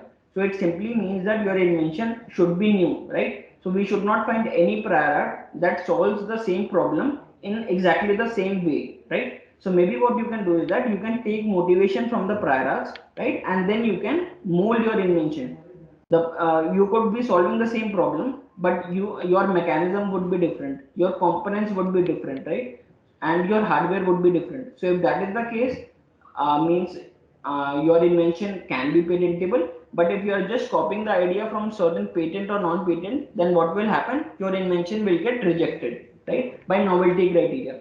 So there could be certain inventors that would have received from us that your invention is rejected based on the novelty criteria. It means that we have found a certain very relevant prior art that is already there in the domain, and hence your invention is not patentable in nature. Kindly remodify your invention, right? So whenever we send the response, kindly don't take it that your invention has been rejected and nothing can be done of it. Please add certain components, please add certain restrictions or conditions, right? So I'll share my number, kindly talk to me or my team, they will suggest you what are the components they can add, and then basically resend the invention. So we are not the examiner that are stating that your invention is rejected and nothing could be done. So why we are rejecting your invention is that you can add more points and then resend the invention. so that before filing only we have searched it thoroughly so that it is not rejected by the examiner, right? So that is why is the purpose of doing a patentability search. So now I guess we are sure we are clear on the novelty aspect. The second criteria is that it should not be obvious. So I just gave an example. Suppose a gesture recognition technology is there, right? Or maybe a touch sensing technology is there. Maybe someone is implementing on laptop. Now what you are doing is that you are exactly replicating that invention in a mobile, and you say that invention was on laptop, my invention is on mobile. So that is that it is very obvious that any person having ordinary skill in the art would be able to replicate that technology to a mobile, or would be replicate that technology to a wearable, right? So kindly don't do it. Make your own inventions and then restrict it with certain conditions and components, because just mere copying it and then just combining. So suppose what can happen is that you could combine multiple references. So suppose there could be a case where suppose there are 5 key features, right? So key features or key points I have already elaborated that how do we form key features. Suppose you send us the invention, so there are 5 important features in your invention, right? So there are 5 different components that are there in your invention. Suppose we are able to locate 2 of the components in one patent, and 2 of the components in another patent, right? And one of the component in a third patent. So we are not able to locate exact invention is in one patent, but what is happening is that we are able to locate all the components, all the functioning of your invention in multiple patents, right? So if we combine those patents, then also your invention can be rejected, right? So 90% of the cases meet the novelty criteria, because certain inventors, what they do is that they identify 3 or 4 relevant prior arts or patent literature or non-patent literature, and then they combine it. So when you are combining it, your invention would satisfy novelty criteria, because you have added more number of conditions and we are not able to find everything in a single prior art. But now what is happening is that you are just combining the features, right? So suppose an object detection can be done through multiple sensors, right? So now what you have done is that you have used 4 different type of sensors. So we are not able to locate all the sensors in one patent, but in 4 patents those sensors could be located. And if we combine them, if the result is that after combination, will it be obvious to a person having ordinary skill in the art?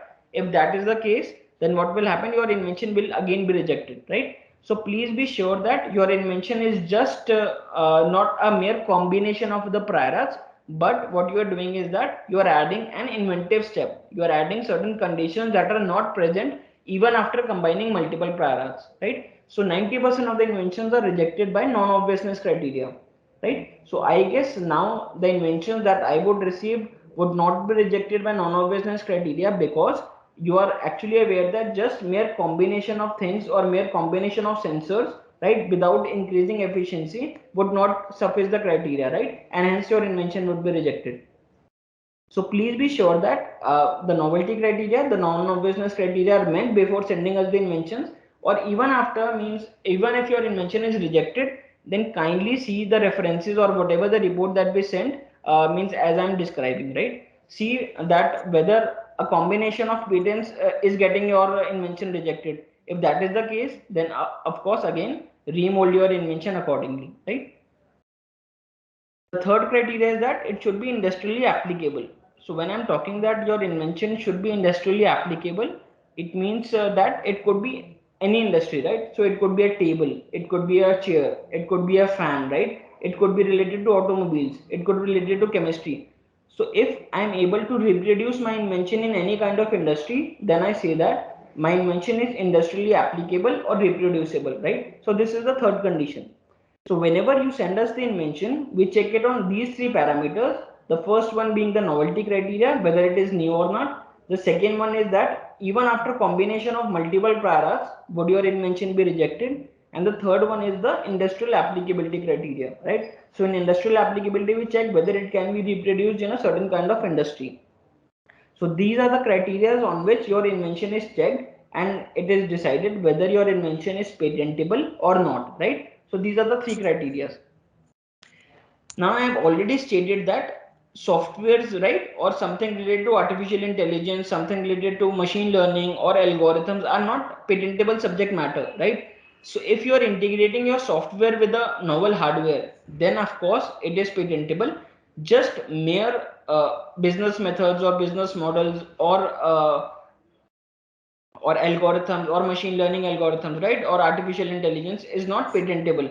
If you are combining those software or algorithms with a particular kind of hardware, then of course it is patentable, else it is not, right? So suppose if I give you a random example of smart agriculture, right? So there could be an app. What that app is doing is that it is suggesting farmers that please sprinkle the water. So that app is really not patentable in nature, means initially, but when that app is connected using various sensors, right? So there could be a moisture sensor that could be there could be multiple types, humidity sensor, a rain detection sensor, right? So all of these systems, what they are doing is that they are transferring the information to the app, they are transferring it to the central cloud, and that what app is doing is that it is facilitating to get all those data, and then it is showing it to the farmers. So that thing is patentable, that system is patentable when we are integrating our software with hardware, right? So what are sensors? Sensors are hardware, right? So there would definitely be a certain communication medium that would be there, right? So we are again using a hardware, right? So if we are integrating our software with hardware, then of course it is patentable. As I gave you an example of smart agriculture, so I'll be giving you certain very basic examples so that everyone, irrespective of any domain they are, they can understand that. So agriculture or farms are something that everyone relates to, right?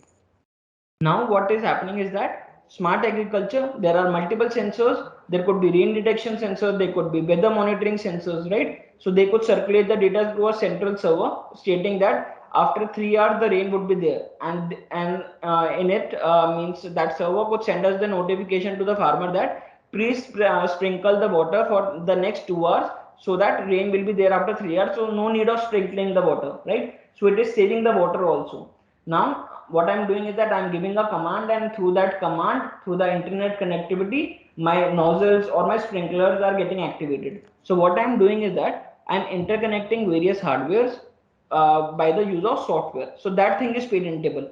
But just mere patenting the app would not be would not surface the patentability criteria, because according to Indian Patents Act, software's algorithms are not patentable per se, right?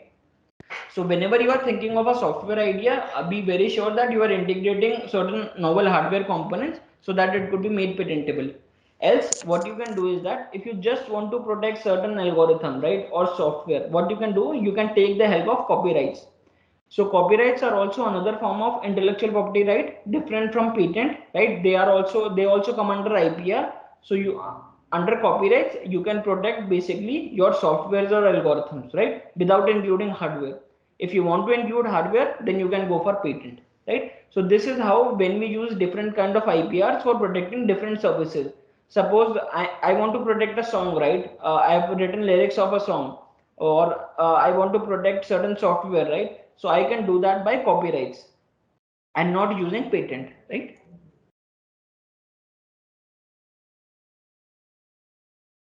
Already explained this. Just give me a second. Now means there are always questions that how do we generate new ideas, right? So suppose certain people or certain faculty could be a pharma domain, right, and they don't know exactly means which type of sensors do we use, right? But what we can do is that even if you are not aware, um, means think of certain problems that are that we face in day-to-day life. So suicide problems are there that we face in day-to-day life. It is a problem, right? Just try to identify the problem. Suicides, so where are suicides committed? They are committed by students, right? So suppose one example is by committed by students. Suppose if they fail in certain exams, and what they want is that they want to end their life and they want to commit suicide. So now what you can identify that this is the major problem. How those suicides are committed is the next question. Those suicides are committed using ceiling fans. Now you can think that can certain thing or can certain invention be on a certain ceiling fan so that they could stop suicides, right? So certain inventors, they identified a problem that we should add something to the ceiling fans in order to stop suicides. Now what they did was they added a weight sensor to it and a telescopic rod to the already existing ceiling fan. Now, whenever a weight greater than a particular threshold is hung on that fan, automatically using a telescopic rod, that fan comes down. It is as easy as that, right? Now, what you can do is that this is an invention that is already patented, right? So, is it the case that we cannot patent anything on suicide fans? No, there are still lots of opportunities, right? So, we can integrate a certain micro projectors to it, right? So means we feel helpless, right? So whenever someone is committing a suicide, we feel helpless. Now if they are means if someone is there to tell you that or maybe they can remember their past achievements, then there would be a thought process that we should not commit suicide, right? So there could be certain micro projectors. So whenever a person greater than a particular threshold means tries to hang themselves, then automatically what can happen is that through a telescopic rod, that fan comes down, but at the same time through those micro projectors we can actually show their achievements, right? Means and based on certain prefed memory, in a prefed memory, what we are doing is that we have created a video and we have saved that, and based on that, anyone if want to commit suicide, if a weight is detected more than threshold, then that micro projector automatically plays, right? Or automatically what can happen is that a video call is connected, a ceiling fan with a display in with communication capabilities. So in this, what can happen is that we can give a GSM sim or a GSM module to the fan, and it can automatically what can be done is that through near and dear ones they can connect through a video call, so that they could tell that please don't commit suicide, right? Because there is no one means no one is there to help you, right?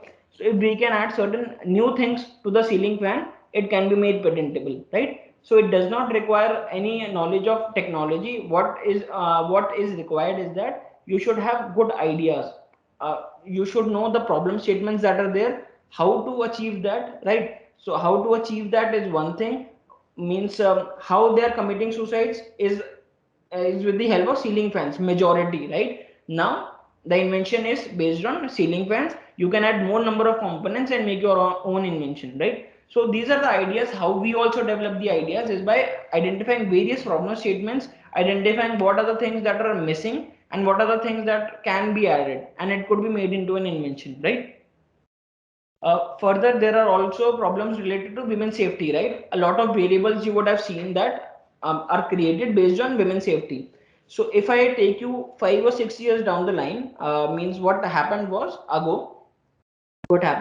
SOS button was installed in certain variables, right? So when I talk about SOS buttons, then the women used to just press that button, and automatically a prefed message was sent to a near and dear ones, right? So it can be used by any, not specifically women, but it could be means any individual who is in case of emergency can press that button, and a prefed message would be sent to multiple near and dear ones, right? Along with the location.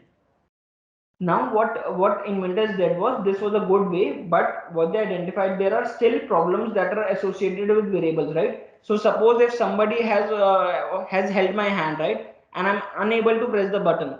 So what they did was they added a microphone, and then through voice commands that could be activated, and then SOS button could be pressed, right? So now by adding a microphone, what happened was it is giving means increase means there are chances that means if my hands are held and I'm not able to press the button, so with the help of microphone I can connect through my variable, and then a prefed message would be sent, right? Now what can happen is that through voice commands can be done. Then certain inventors they added that based on contextual awareness. Suppose if means there could be an increase in heartbeat, then automatically if there is an increase in heartbeat for a particular amount of time, automatically a prefed message is sent, right? So now what we are doing is that there is a problem related to women's safety. What we are doing is that we are making a device, variables are already known, but what we are doing is that we are integrating new components, we are integrating new conditions, right? So we are solving the same problem, but we are adding conditions, we are adding restrictions, we are adding new components, and based on that we can have a granted patent, right? So it is not the case that once women's safety variables are done, we cannot bring anything on that. The same problem could be solved by different inventor in a different way. The mechanism, the component, the conditions, the restrictions could vary, and based on those conditions you can have a granted patent, right? So there could be a problem statement of women's safety, there could be thousands of patents on it, and those 1000 patents could be granted if they have separate conditions and components, right? So this is how you think of an idea. Means if you have an idea related to pharmacy or chemistry, it is great, right? So what you have to do is that means under what conditions you are able to do it, what is the temperature, what is the mixture in which you are adding the components, right? So maybe you can give that also. Maybe if you want to work on real life problems, this could also be the case that you can pick certain kind of problems, and based on that you can identify the relevant paras and then remold your invention accordingly, right? If you are unaware about the sensors, if you are unaware about the conditions, you can directly talk to my team or myself, right? And we provide you suggestions that you are solving a good problem and this is how you should do it, right? Similarly, there could be numerous examples, right? So there could be certain things based on the bag. So in this example, if I take that we face a genuine problem is that we forget to carry umbrellas, right? We carry our office bag, we carry our laptop bag, right? But what happens is that means now it is sunny, but after a few hours it rains, and I'm means I don't have an umbrella with me. Now what inventors did, they added a bag which has an attached umbrella. Now, right? So this was a novelty, right? So this was new and this was also granted.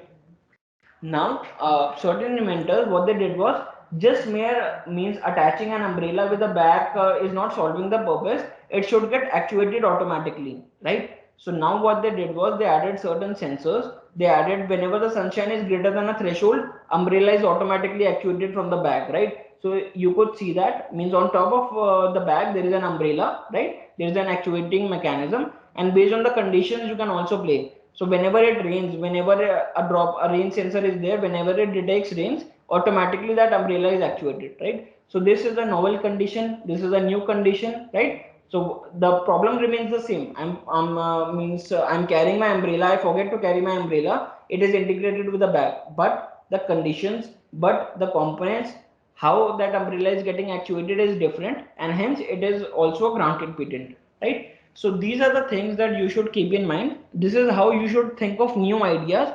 These are very basic ideas, right? So this is not idea that no one can relate to. These are the ideas that everyone can relate to. Maybe means I forget to carry umbrellas, right? Problems related to women's safety. Similarly, problems related to suicide. So these are problems that everyone knows. We don't know how to build a solution towards it, right? So this is the conditions that we are suggesting you that please think of a new idea. And if your idea means we think that your idea is good and you don't have the capability of developing a mechanism, we will help you out on that. But majorly it is really important to have a good idea, to identify the problem and have a good idea. Similarly, there could be multiple other ideas that could be there, right? So one of the ideas that I'm again talking is about I'm talking more about the patents because I guess the people or the students are more interested in means developing new ideas or patents, right? So these are some basic examples that I'm throwing, right? Just a food for thought, and basically you can make your own examples, right? So these are basically ideas that are yet not patented, right? I'm just providing you ideas. I thought of these ideas yesterday and I'm just providing you certain ideas. So suppose what we do is that we eat a lot, right? Means I'm sitting and I eat a lot. Now there could be a robot that has my food enclosed, right? So what it does is that whenever I'm eating, means it detects that I have eaten certain calories, and after that I should take a walk. Then automatically what happens? The food enclosure is closed, and based on that, if I'm means the robot is connected to a variable, right? After I have burnt certain calories, then only it will allow me to have food. There could be certain emergency scenarios in which I could say to the microphone that please activate the food compartment.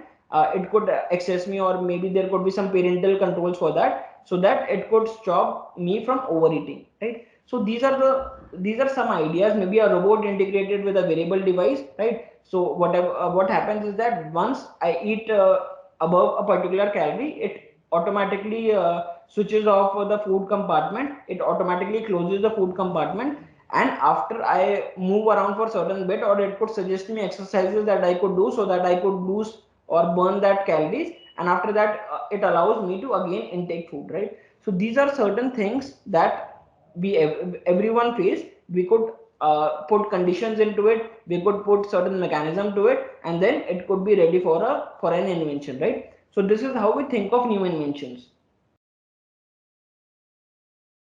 Now I guess since I guess the majority of people are related to pharma, right? So there are certain conditions, right? So your invention should meet the novelty criteria, should meet the non-obviousness criteria, and should also meet the industrial applicability criteria.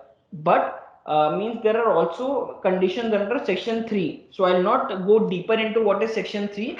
Just briefly, that section 3 tells you that things that are not patentable in India, right? So under section 3 there are certain sections, right, that suggest that mere discovery of a new form of known substance is not patentable, right, unless and until the new substance has a greater efficacy, right? So suppose means just discovering a new form of a known substance will not be patentable. You have to prove that the new substance that you have made, right, has a greater efficacy. So this is one of the conditions that are specifically related to pharmaceutical industry.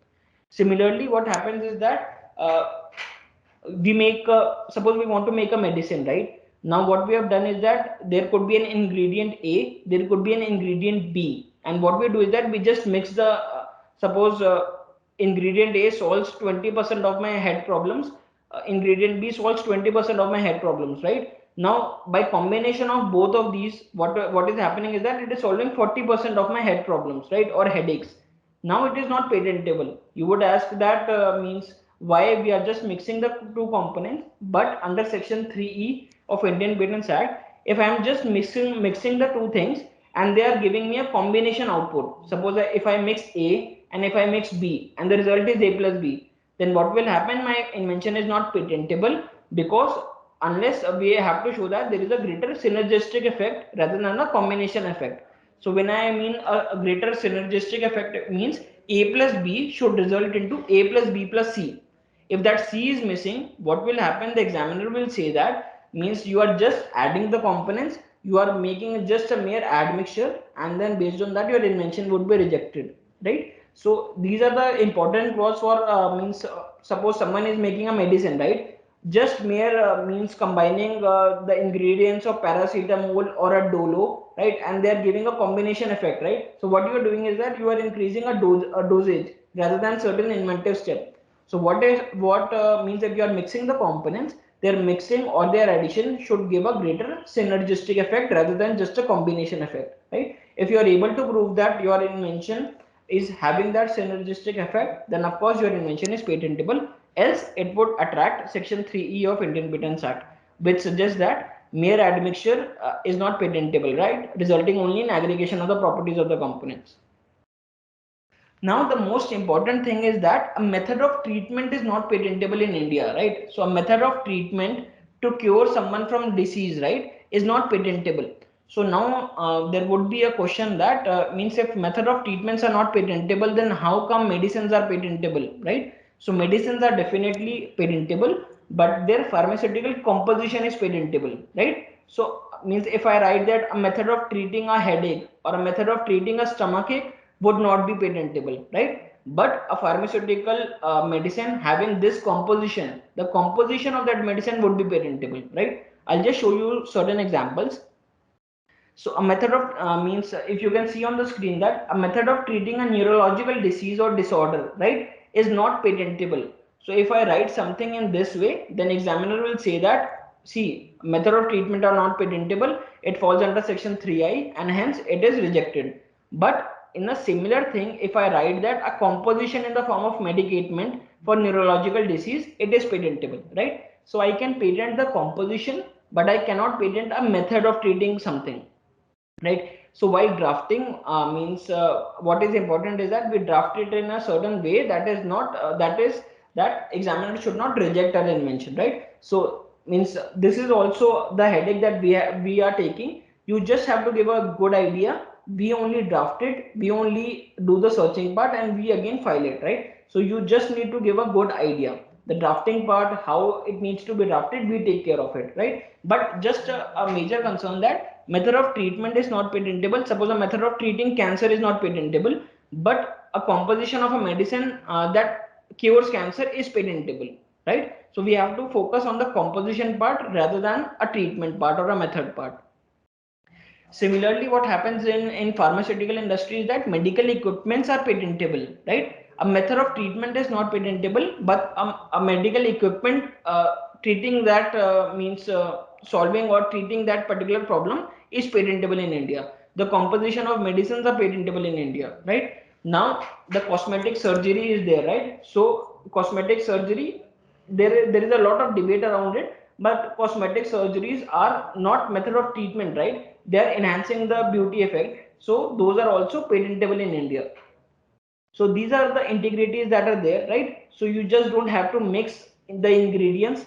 The secondly, method of treatment is not patentable, but medical equipments are, right? If you are creating a novel thermometer, so that is patentable, right? If you are creating a new composition for curing something, that is patentable, right? But you have to give the composition, how you are creating that composition, right? How you are making that medicine can be protected, but mere just a method of treatment of this is not patentable, right? So I guess these are means all about the utility applications. I've told you, I've given you certain examples, I've given you food for thought that these are the things that could be added, right?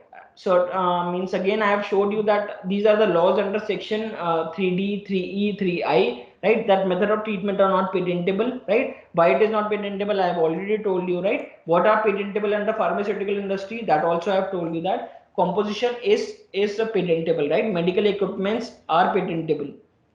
Then a method of cosmetic surgery is patentable, right?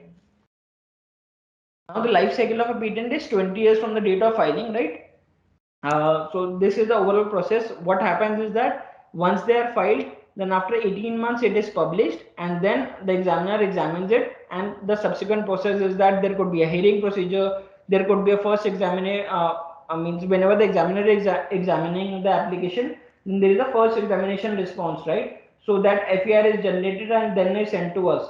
In that, if examiner has certain inquiries, right? So if there are certain queries that the means examiner is making, right? So we handle those FER responses, right? First examination report responses, as to means make examiner satisfy that why this invention is patentable, right? So it is always essential that to take help of an external agency to do this task, because responding to FERs, how you should respond to the FERs, how you should conduct patentability searches, right? So it involves a lot of technical expertise, and hence means you are really fortunate that the college or the university is actually means initiating such processes where they are bearing the brunt of the expenses, and they are providing you the opportunity so that you can come forward, and then you can make your own inventions, right?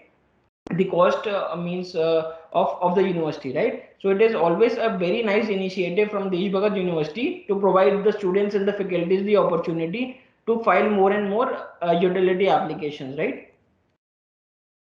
So this was all about utility patents. Now comes the design patents, right? So when I talk about design patents, what happens is that suppose someone is not interested in the functional requirement. Till now we were discussing the various sensors, various functional working, how there is a controller, right? Or maybe how that bag is umbrella is getting actuated from the back, right? So this was all the functional working of a product.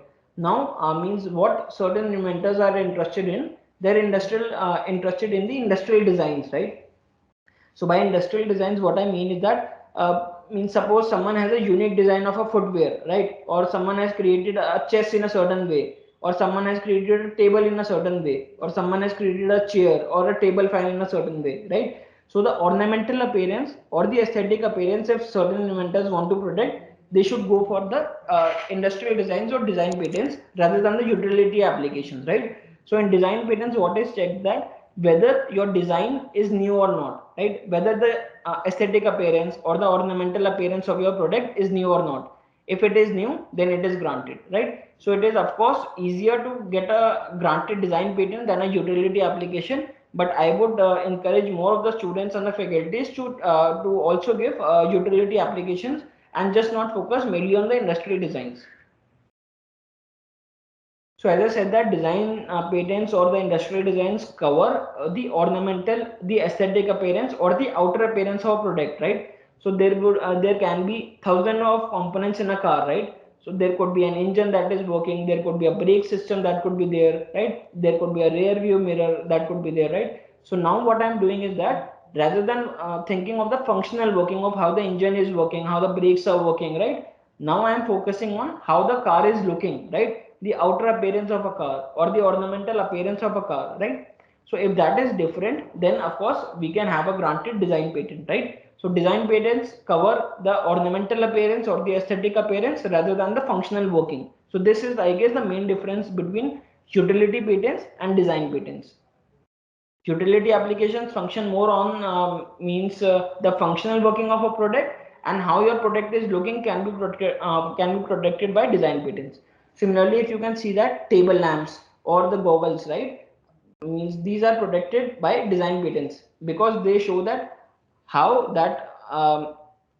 your goggles or table lamps are looking, right? Similarly, a portable building example. So these are certain examples that I have catered to using. These are the design patents of India, right? A portable building design, right? So how your room is looking, right, in a certain way or architectural way can be protected by design patents. Similarly, how your jacket is looking can be protected by design patents, or how your jeans or how your trousers are looking, right? So a unique appearance or ornamental appearance can be protected by design patents. So these are certain examples of it. Now comes the third kind of intellectual property right. Means we have already discussed about the patents and design patents. Now I'll just wrap up pretty quickly about what are trademarks and copyrights. I'll just explain you.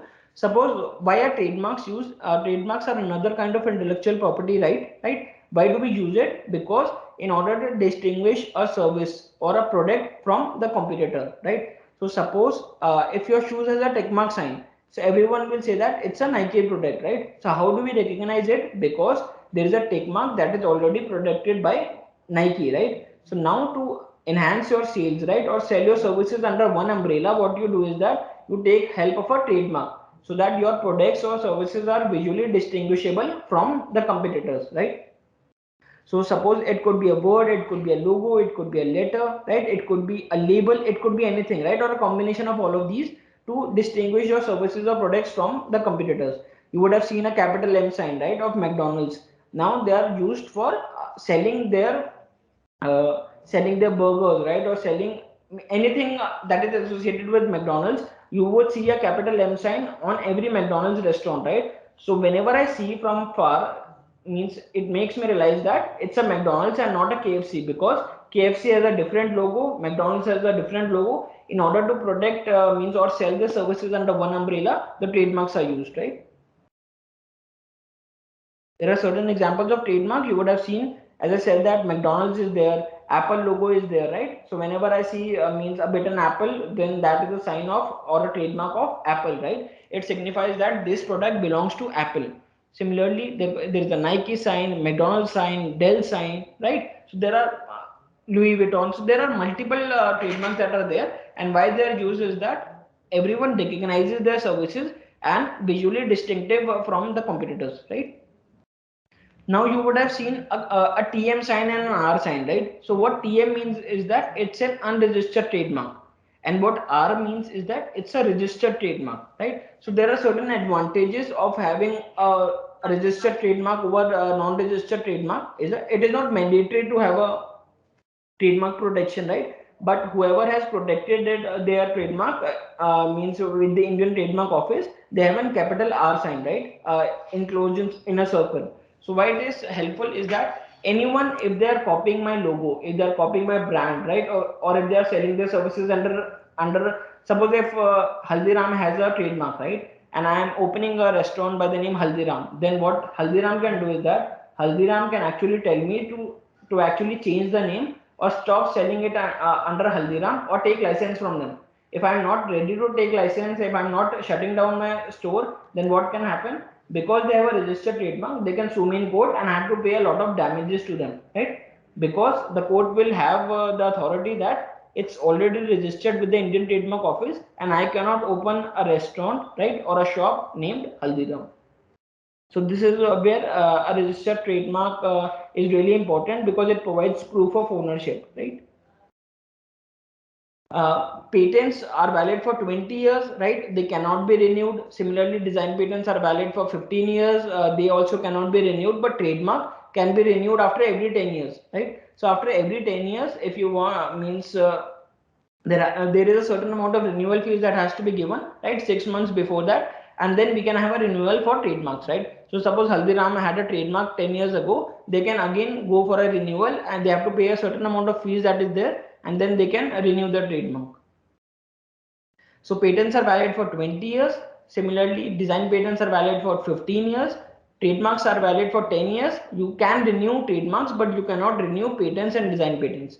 Similarly, I guess initially means while starting, I said that if someone wants to protect their softwares or algorithms without including any hardware, what they can do is that they can actually go for copyrights instead of patents, because mere softwares or algorithms are not patentable in India, right? So if you just want to protect a source code, right, or if you want to protect a photograph, or you want to protect a lyrics of a song, then what you can do is that there's a different kind of intellectual property right, and that is copyright. So you can protect the lyrics of a song, the song itself, right, the tune of a song, the Britannia tune you would have listened, right, ting ting ting. So that is also protected by a copyright, right? So you cannot have a patent and trademark for everything, right? You can have a trademark for Britannia, but if you want to protect the actual lyrics of or a tone or a song, that could be protected under copyrights, right? So this is the, I guess, the major deviation between a patent, a design patent, a trademark, and a copyright, right? I'll just show you certain examples that where can you protect copyright, or what are the things that can be protected under copyrights.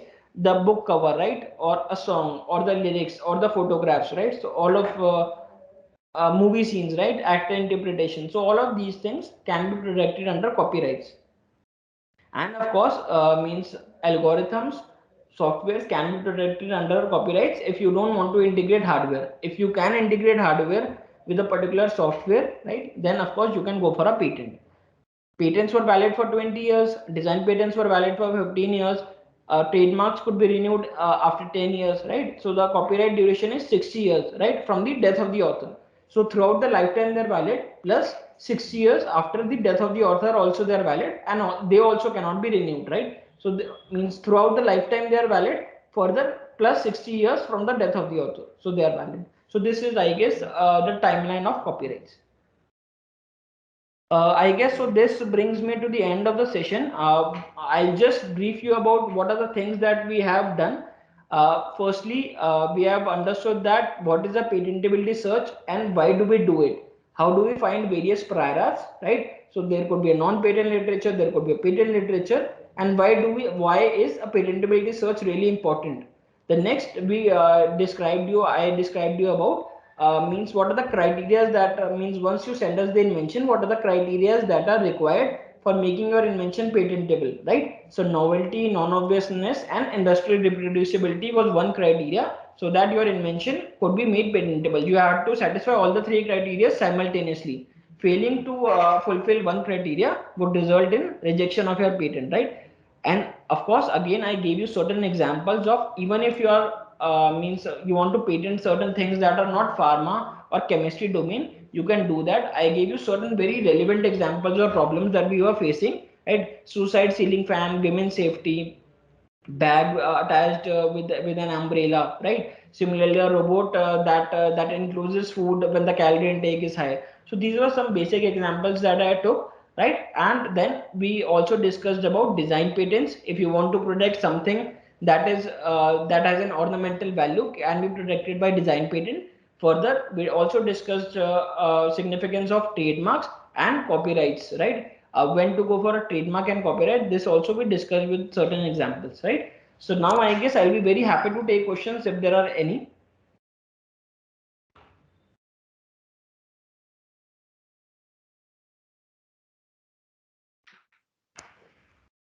So thank you very much, sir. from the bottom of my heart for taking time from your busy schedule to be a speaker at our seminar today. So your presence and wise words help magnify our cause in the best possible way. And you really explain each and every aspect of patentable essentials in a very simple way with very many examples. And I think so many participants will have to develop their will to give some new inventions in a very simple way and file new patents.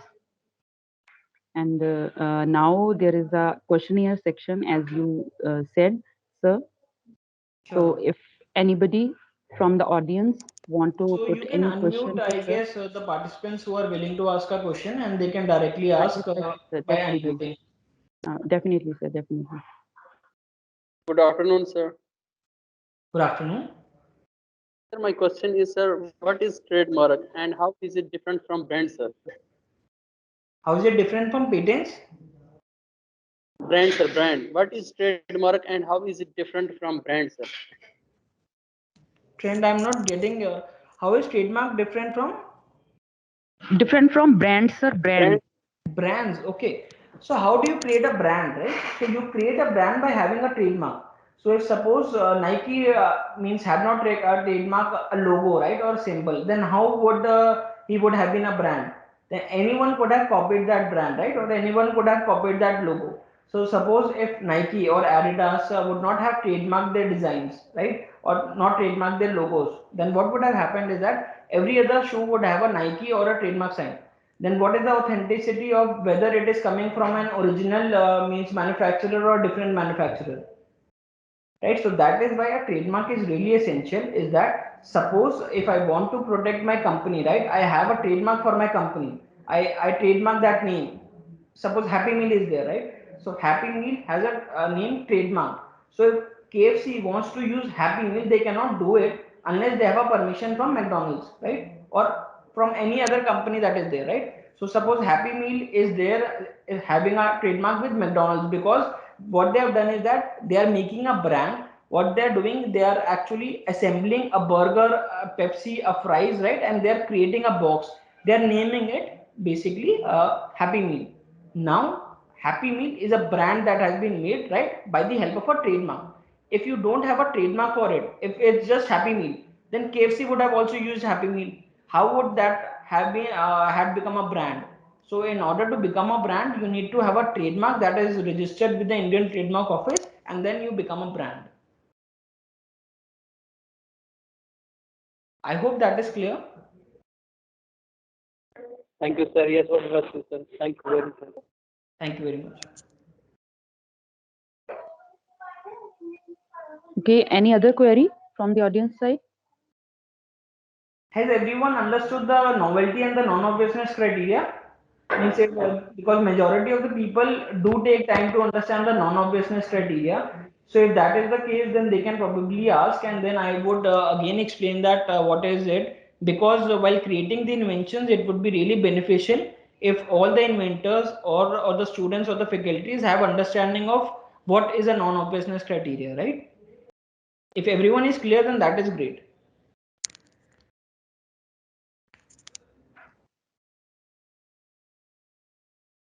Good evening, sir. Good evening. Sir, what is trade secret? So trade secrets are, suppose what happens is that there is a Coca-Cola formula, right, or a Pepsi formula would be there. So now means, as I said, that the validity of patents is only 20 years. The validity of design patents is only 15 years. So suppose Pepsi, Coca-Cola are companies that are running from hundreds of years, right? Now if they would have got a patent for how to make a Pepsi, they would have to disclose it publicly, and after 20 years after expiration, everyone would have created Pepsi in their homes, right? Now what they do is that they keep it as trade secret. So trade secrets is another kind of intellectual property right, in which I guess nothing is given by the government. It is the security measures that we have to take. Means the prime example I am again taking is the Coca-Cola recipe. Nobody knows what Coca-Cola puts means in their drinks, right? Or nobody knows what is Mirinda made of, what is Mazda made of.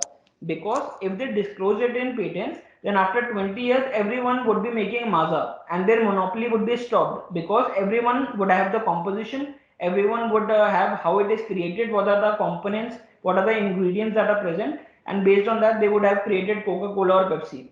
So that's why they don't go for a patent, they don't go for a design patent, they opt for a trade secret in which means at their own expenses what they're doing is that they're keeping it a secret. That is why a name trade secret. So multiple, just how is the KFC means how is KFC made, right?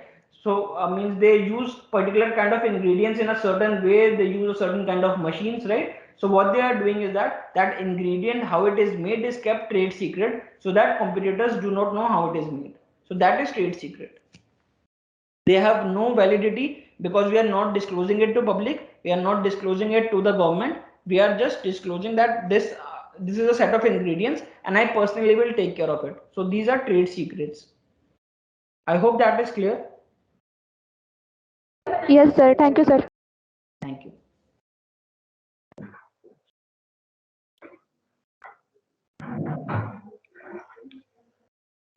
Okay, thank you, sir. Any other query? Yes, from the audience side. Means There is even if they are any not query? able to means ask the queries, they can actually, I'll share the email ID with you, and if they have any queries means because it takes time to process the information that I have given, right? So I hope that means I have provided we could have subsequent sessions in which I would detail into each and every services that I have explained, right? So I guess we could also give time for them to process the information, and then accordingly means once that information is processed and if they have any queries, they can share me means their queries on my email ID and I'll definitely answer them back. Thank you, sir. Thank you very much. So I think there is no more query. If any query from the audience side, then the people can ask from sir.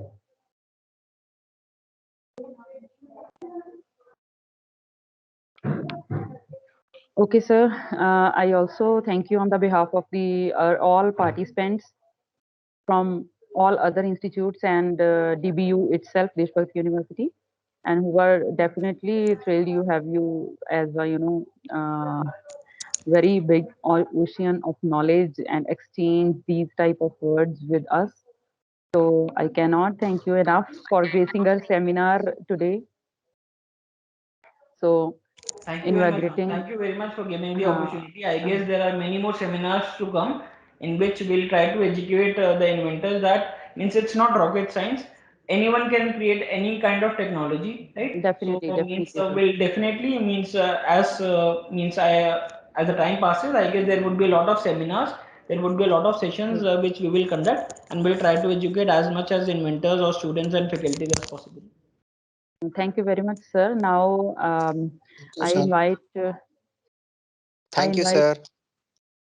Thank you very much. Okay, now I invite our principal, Dr. Pooja Gulati, School of Pharmacy, to facilitate Sir Karan Puri, sir. Please, ma'am. Okay, thank you, Paramjit. Thank you very much, ma'am. On behalf of Desh Bhagat University, I would like to felicitate you, sir, and Mr. Karan Puri. And here is, since we are online, and the only thing is that we can share the appreciation certificate, which is offered, or which is a token of love, and from the Desh Bhagat University side to you, sir. Thank you very much, ma'am. Thank you very much for the appreciation. Paramjit, kindly share on the slide.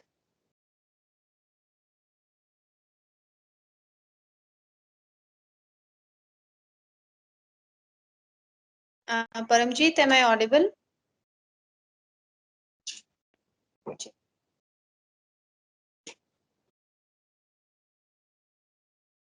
Paramjit, am I audible? Kindly share the certificate as a token of respect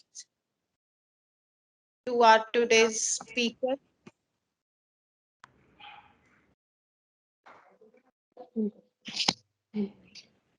Yes, ma'am, there is some network issue. I'm just sharing the certificate. Okay, okay. And meanwhile, sir, I would like to say that you explained each and every term by giving various simple routine examples, which must have helped the audience and the attendees to understand about the various terms used in patency and how can we work for it and go ahead for it. I think it must have been a knowledgeable session for all the mm, candidates who have attended this online seminar, and hope we'll be organizing more with your coordination so that we can proceed further and do something and work on this issue as well. Sure, ma'am. Thank you for the encouraging words. It really means a lot. Thank you. Paramjit, is the network issue solved? Yes, ma'am, I'm sharing. I'm going to share.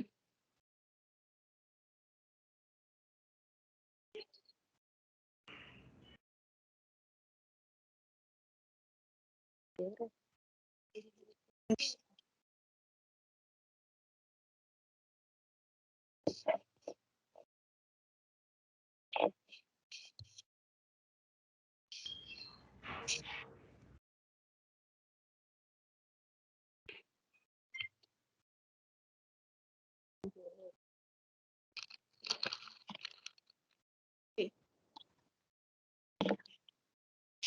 So this is the appreciation certificate from Desh Bhagat University, since it's being organized by Faculty of Pharmacy in collaboration with the Patent Cell. I Thank you very much, kindly ma'am.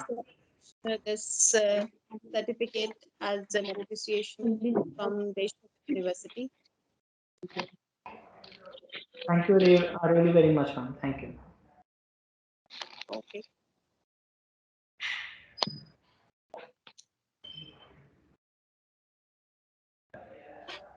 Now I would like to invite Chancellor Dr. Zora Singh Ji to say a few words.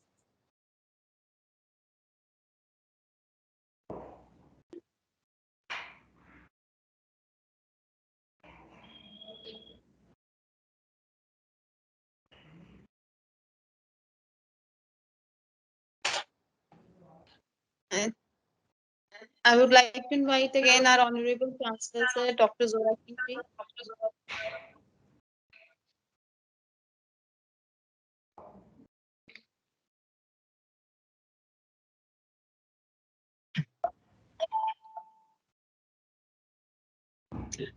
I think he must be busy in some meeting or in his official matter. So we'll wind up the session here. I thanks all the participants, all the persons who have attended, and the most important thanks to our speaker. And we'll meet tomorrow sharp at 3 p.m. again for the third session, which will be conducted tomorrow. And